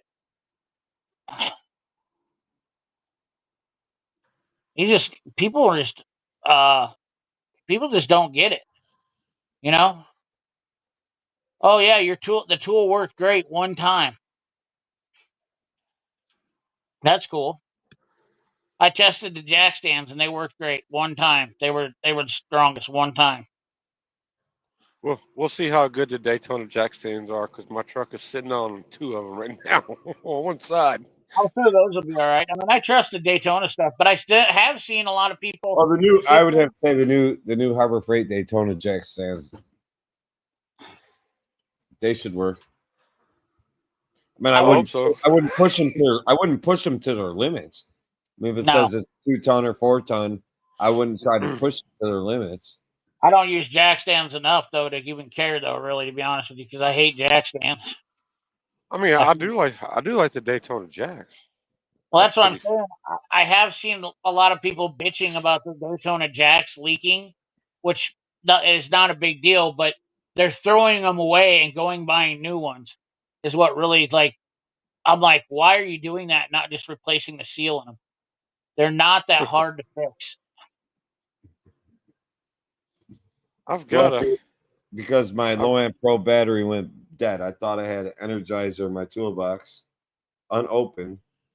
And I asked everybody in the shop, anybody got a 9-volt battery? And this guy comes over to me, this blue and black thing he got from Harbor Freight. I put a battery in it, and the thing got hot as hell. It started smoking a little bit, and it ruined my freaking low amp pro. The thing that pisses me off the most is I stopped off at the gas station on my way home from work, opened up my center console. I forgot what I was grabbing out of there. And I had a winning lotto ticket in there. And it wasn't my lotto ticket. My mom likes to do her scratch offs and she'll give them to me. Can you go redeem this for me? And that's where I found the 9-volt battery still in its package, an Energizer one, and I was pissed. Shannon, I haven't been up that way. You know what? People don't know it, but La Crosse is like a beautiful area. I haven't been up that way since I went to Holman shooting, like probably 6 years ago, and I love that area up there, Shannon. It is probably the coolest part of the country that people just don't talk about enough. But La Crosse, that Holman area up there, oh man, I love it up there. Beautiful country. Mm-hmm. But it's going to be in January probably. I'm thinking if I come up there, which is not what I want to do. I don't want to go farther north in the wintertime, but unfortunately, That wouldn't be coming down. That'd be for me going basically across. actually, it kind of would be coming down. You'd have to come down to Chicago and then go up to La Crosse. Well, I'm saying it wouldn't be like I'd be like going straight across. And if you went, well, if you went straight across, you'd have to take a ferry across the lake. Yeah, I'd just fly. Just go hop in your private jet. No, I asked Cletus if I could have some help. See, they bleed down over some time, but that's why we don't use jacks to keep it up. I would fly into Chicago and then rent a car. I don't know. I've 45 minutes. Hey, Fluffy, I've got a jack, one of my old jacks. It's been sitting out underneath the truck for almost a year now, and it hasn't bled down one time. I've never had a problem with a jack doing that. Now, Never. I've seen guys talking about the Harbor Freight jacks bleeding down and leaking, and to be honest with you, that's due to the fact they're using piss poor seals and cheaper shit. I mean, I'm not saying that the jack is terrible, but I'm just saying I have jacks. Yeah. I've had my jacks are old jacks, old good fucking jacks, and those jacks are like one pump to load. I know what a good old Lincoln jack used to do, and they were badass. And you replace the seals in them and maintenance them right, and you take care of your jack. Those fuckers are awesome jacks. I've got one of those 3-ton gray Pittsburgh Pro jacks. Yep. That thing has never leaked down on me. I have one of those too, an old one. Yep, that's like 10 years old. Uh-huh. That's a good jack too. I like that jack better than I do the Daytonas. I never talk about it, but all right, Fluff. Have a good night. Sleep to some good juice, not orange drink. Of course, I've got some AC Delco jack stands too. I mean, I've got a wide variety of shit.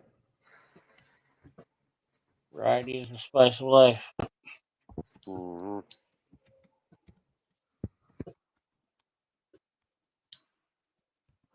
Yep.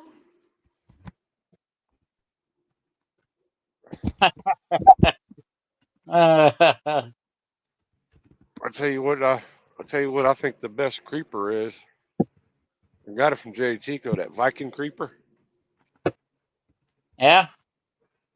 That thing is bar none one of the best ones I've ever owned. I don't even know what a Viking creeper is. It's made by Viking. No, the only person that's in agreement is that is you, Juice. You don't put words in my fucking mouth. What the hell did he say? He was an astronaut. He lives on the moon. He said. Right now Okay. He goes, I got space sickness. He wants to put words in my mouth. I'll put it in his. He said, I'm an astronaut and I live on the moon. And I say shit because I got space sickness.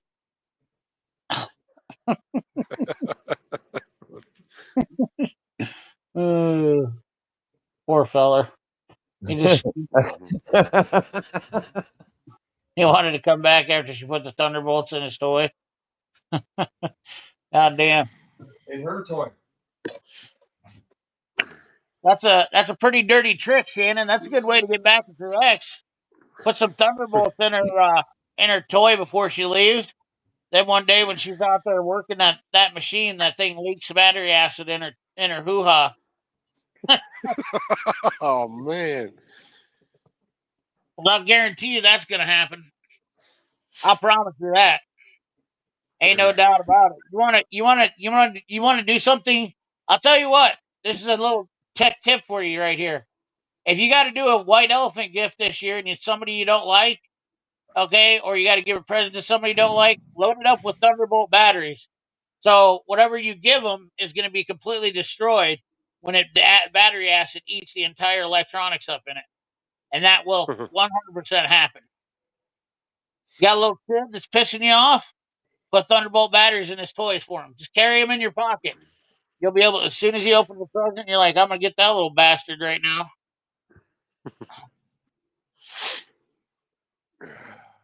Hell yeah. Ullman's where you shot Area 5 match. I loved it up there. Me and Henry camped up there, Shannon, at the range. It was beautiful. I could have stayed there. I love that place.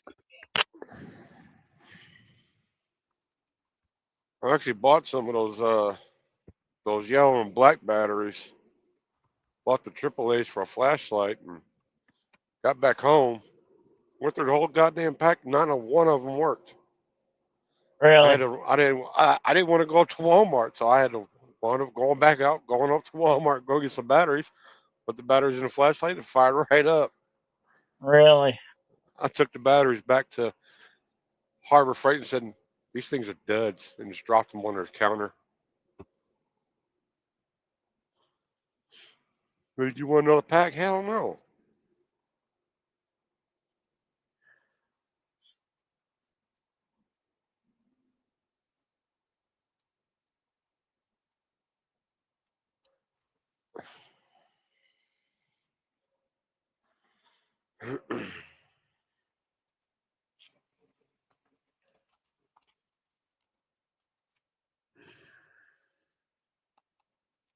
Yes, sir. Mm-hmm.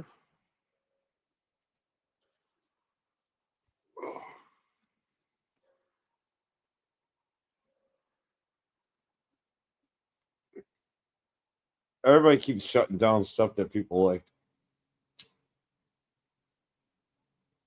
Oh yeah. Like seriously, why is Dukes of Hazzard not on anymore? Because it's too risque. You saw the new Dukes of Hazzard, right? Did I see nude Dukes of Hazzard? The new Oh, version. Yeah, get me all confused there for a second. I was like, I didn't know they had a nude version out. yeah. It's basically Trump plays Bo Duke and Oh yeah. Vance is Yeah. You're not son of a bitch. You're dumb. No, you're dumb. No, you're dumb. You're dumber. The new Dukes of Hazzard with JD Vance and yes, they good old boys. I thought that was pretty fucking cute. Somebody put that together. I'll be honest with you. You know, another favorite place of mine, Shannon, was Lodi. That was another favorite place of mine. Winnequa, Minnesota, Wisconsin. That place is amazing too. Me and Henry camped there. That was awesome. I'd go back there in a heartbeat. That's a huge range. They have a 2,000-yard range, long range. Damn. Yeah, Look it's at pretty that. badass club. Look at that.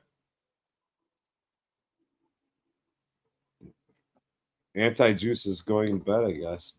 Oh, come on, buddy. Don't give up on us now. He's gonna go drink his juice box and go to bed. Don't quit now, buddy. We're just having fun. Hey, little feller. Yes, the good old boys. It's past his bedtime.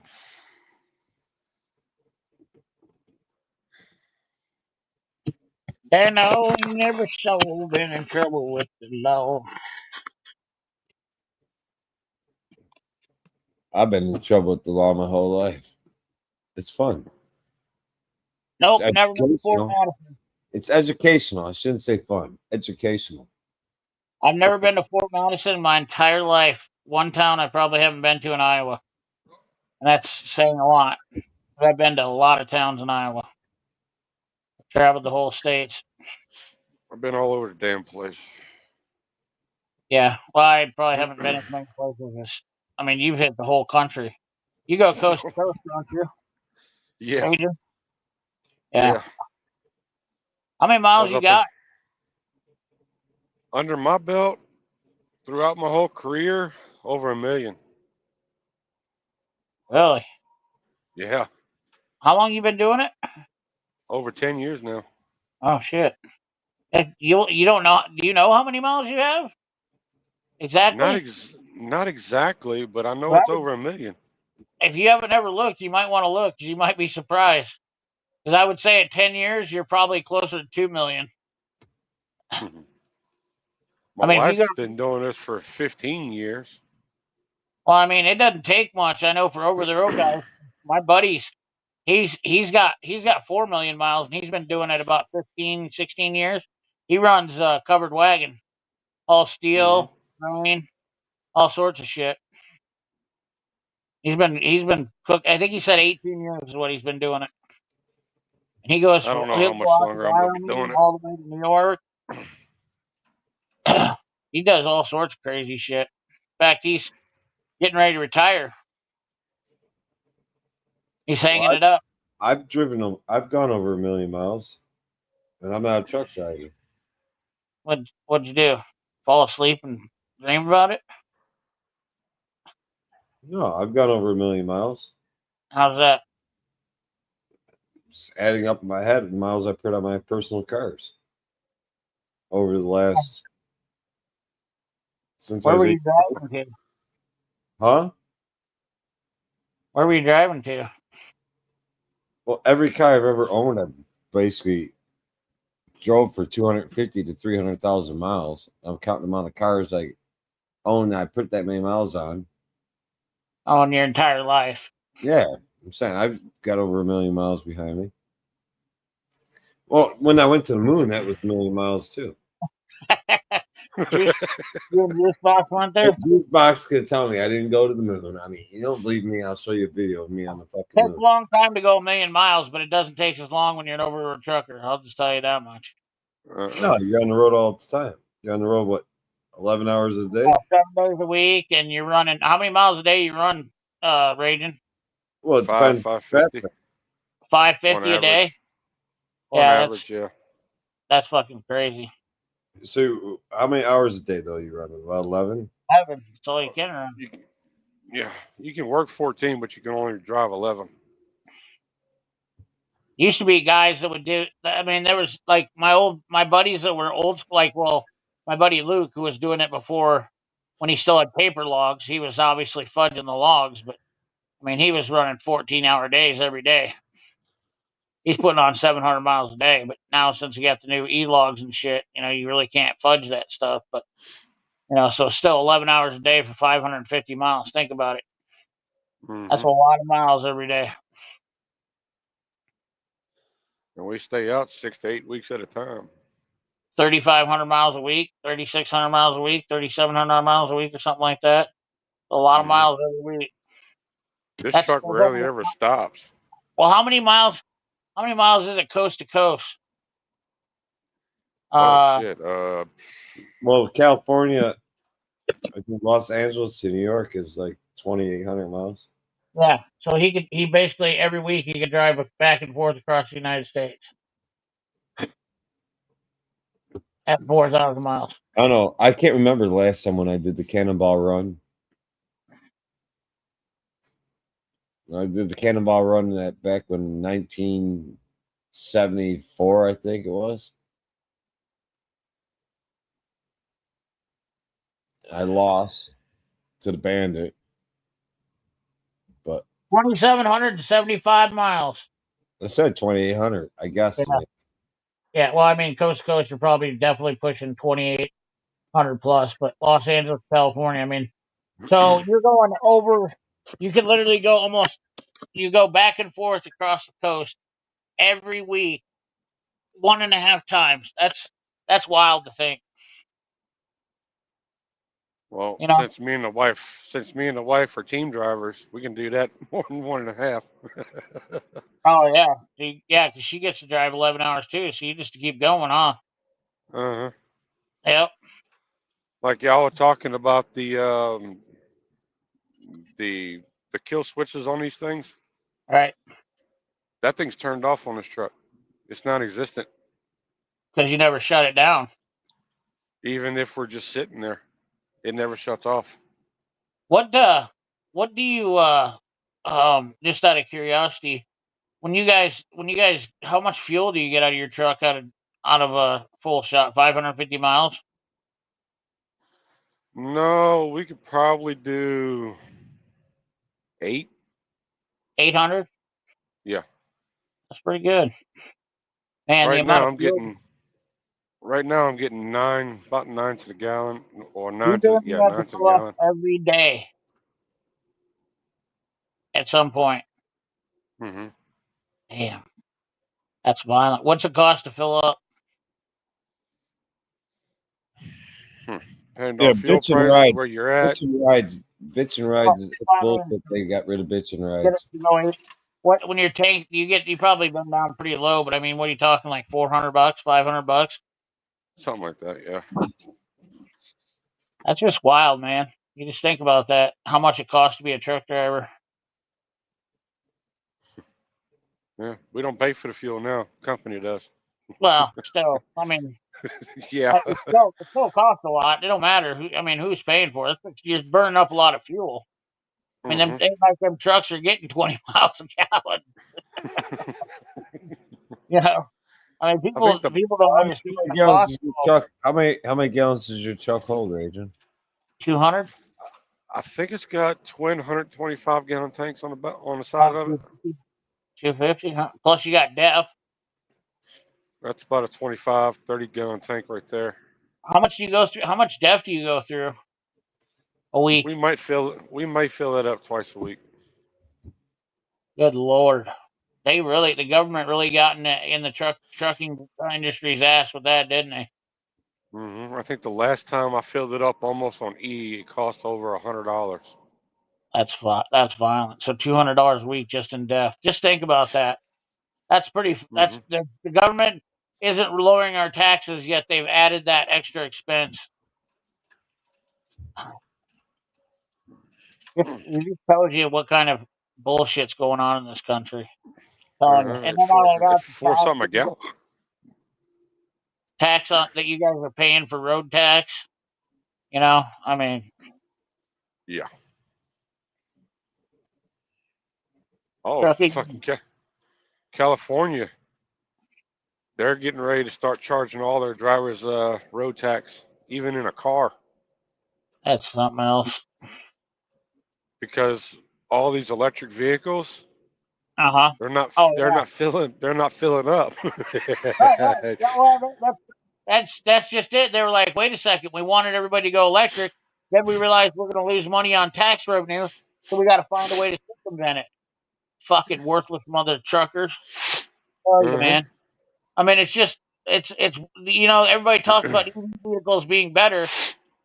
That's kind of a bullshit statement. They're going to punish people now for the people that are driving EVs. Always something. I'll tell you, man. It really is.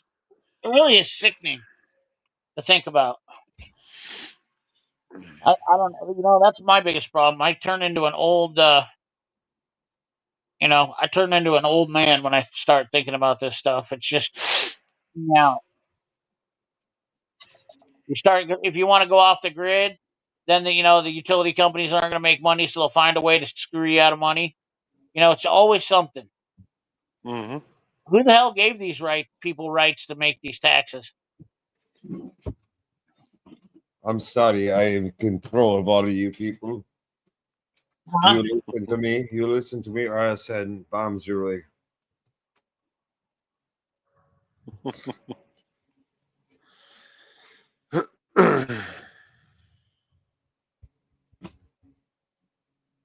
Shit.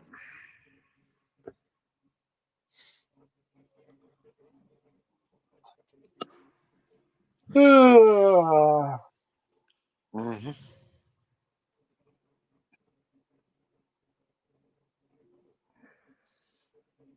My buddy, that's a truck driver, claims. I'm trying to remember what brand fucking rig he's running. He claims he averages about 12 miles a gallon with it. No, I had to walk to school though. I ain't no bullshit. That's I didn't walk 20 that's miles. stretching it. I walked 5 miles to school, and not barefoot. I don't know how heavy loads he's pulling out either, Agent. I mean, It doesn't really matter how heavy the load is. Well, the load, the heaviness of the load does play a little bit of a factor in it. But even a 5,000 pound load, you're not getting 12, 13 miles per gallon. I promise you. yeah, I No, didn't. I figured you wouldn't. no, you could haul stuffing. 7 and 9. You could haul Build-A-Bear stuffing. You ain't getting 12 miles a gallon. You can put all the fancy fucking wind shit you want on your truck. You still ain't getting 12 miles a gallon. The only I way don't I think I've think you heard. can ever get over 12 miles to the gallon is your fucking bobtail. Yeah, I think that's probably pretty accurate. And then you beat the shit out of yourself bobtailing. You find out real quick why you don't want to bobtail a semi. I bobtailed I've one from bob, Kansas City. My I've titties got too bobtailed one longer. from Los Angeles all the way back to Oh God, just just south of Memphis, Tennessee. how'd that make you feel? Huh. Those new Macs, fuck that. I wouldn't own one if they gave it to me. Dude, I did a stay cab single axle with just air riding the cab, and I'm telling you, my titties were 2 inches longer by the time I got back from Kansas City. Just beating the shit out of them. I thought I was driving the old M farm all in the field, raking hay again, just bouncing all over the place. Well, guys, we've been on for a bit. I think it's time to end this stream. So, anybody wants to say goodbye? Do your goodbyes. Yeah, that's a long stream for you. All right, everybody in chat, y'all have a great weekend. Enjoy it. If we don't see y'all until after Thanksgiving, happy Thanksgiving. Enjoy the time with your family. But until the next time, y'all keep those wheels spinning, you beavers grinning. We'll catch you on the next one. Keep on stuffing muffins. Everybody have a good rest of your week and have a good holiday. Thanks for joining in. Thanks for everybody being very polite and I was honest. And okay, you weren't. Whatever. just being honest. Now I'm you admitting fucked my it fault. all up. Yeah, fucked it all up. You're fired. You are fired. That's fine. I've been fired before. Thank you, everybody, for watching, joining in, and all your comments, your input was appreciated. I hope you all have a very good holiday. Just spend some time with the family. At the end of the day, nothing matters more than your family. And if you're worried about politics, remember one thing. You run your house. Politics do not. Oh, wait. You run your house. I got something to say. If you're going to Thanksgiving this weekend and have liberals at your table, definitely rub it in their face that Trump won. See, now It's now you're always creating the way- argumentation. We're trying to end this thing. It's the Just best way remember, to get your family along. politicians do not run your household. You run your household. Listen, I'm just telling you, it'll be the best way for you to connect with your family if you talk about Trump winning. All If right. that You your know what? family I gotta liberal, shut this this down. is good advice. The Lions, Thanksgiving Day. Later, all. Thank you. Have a great fucking night. Shine on. I know.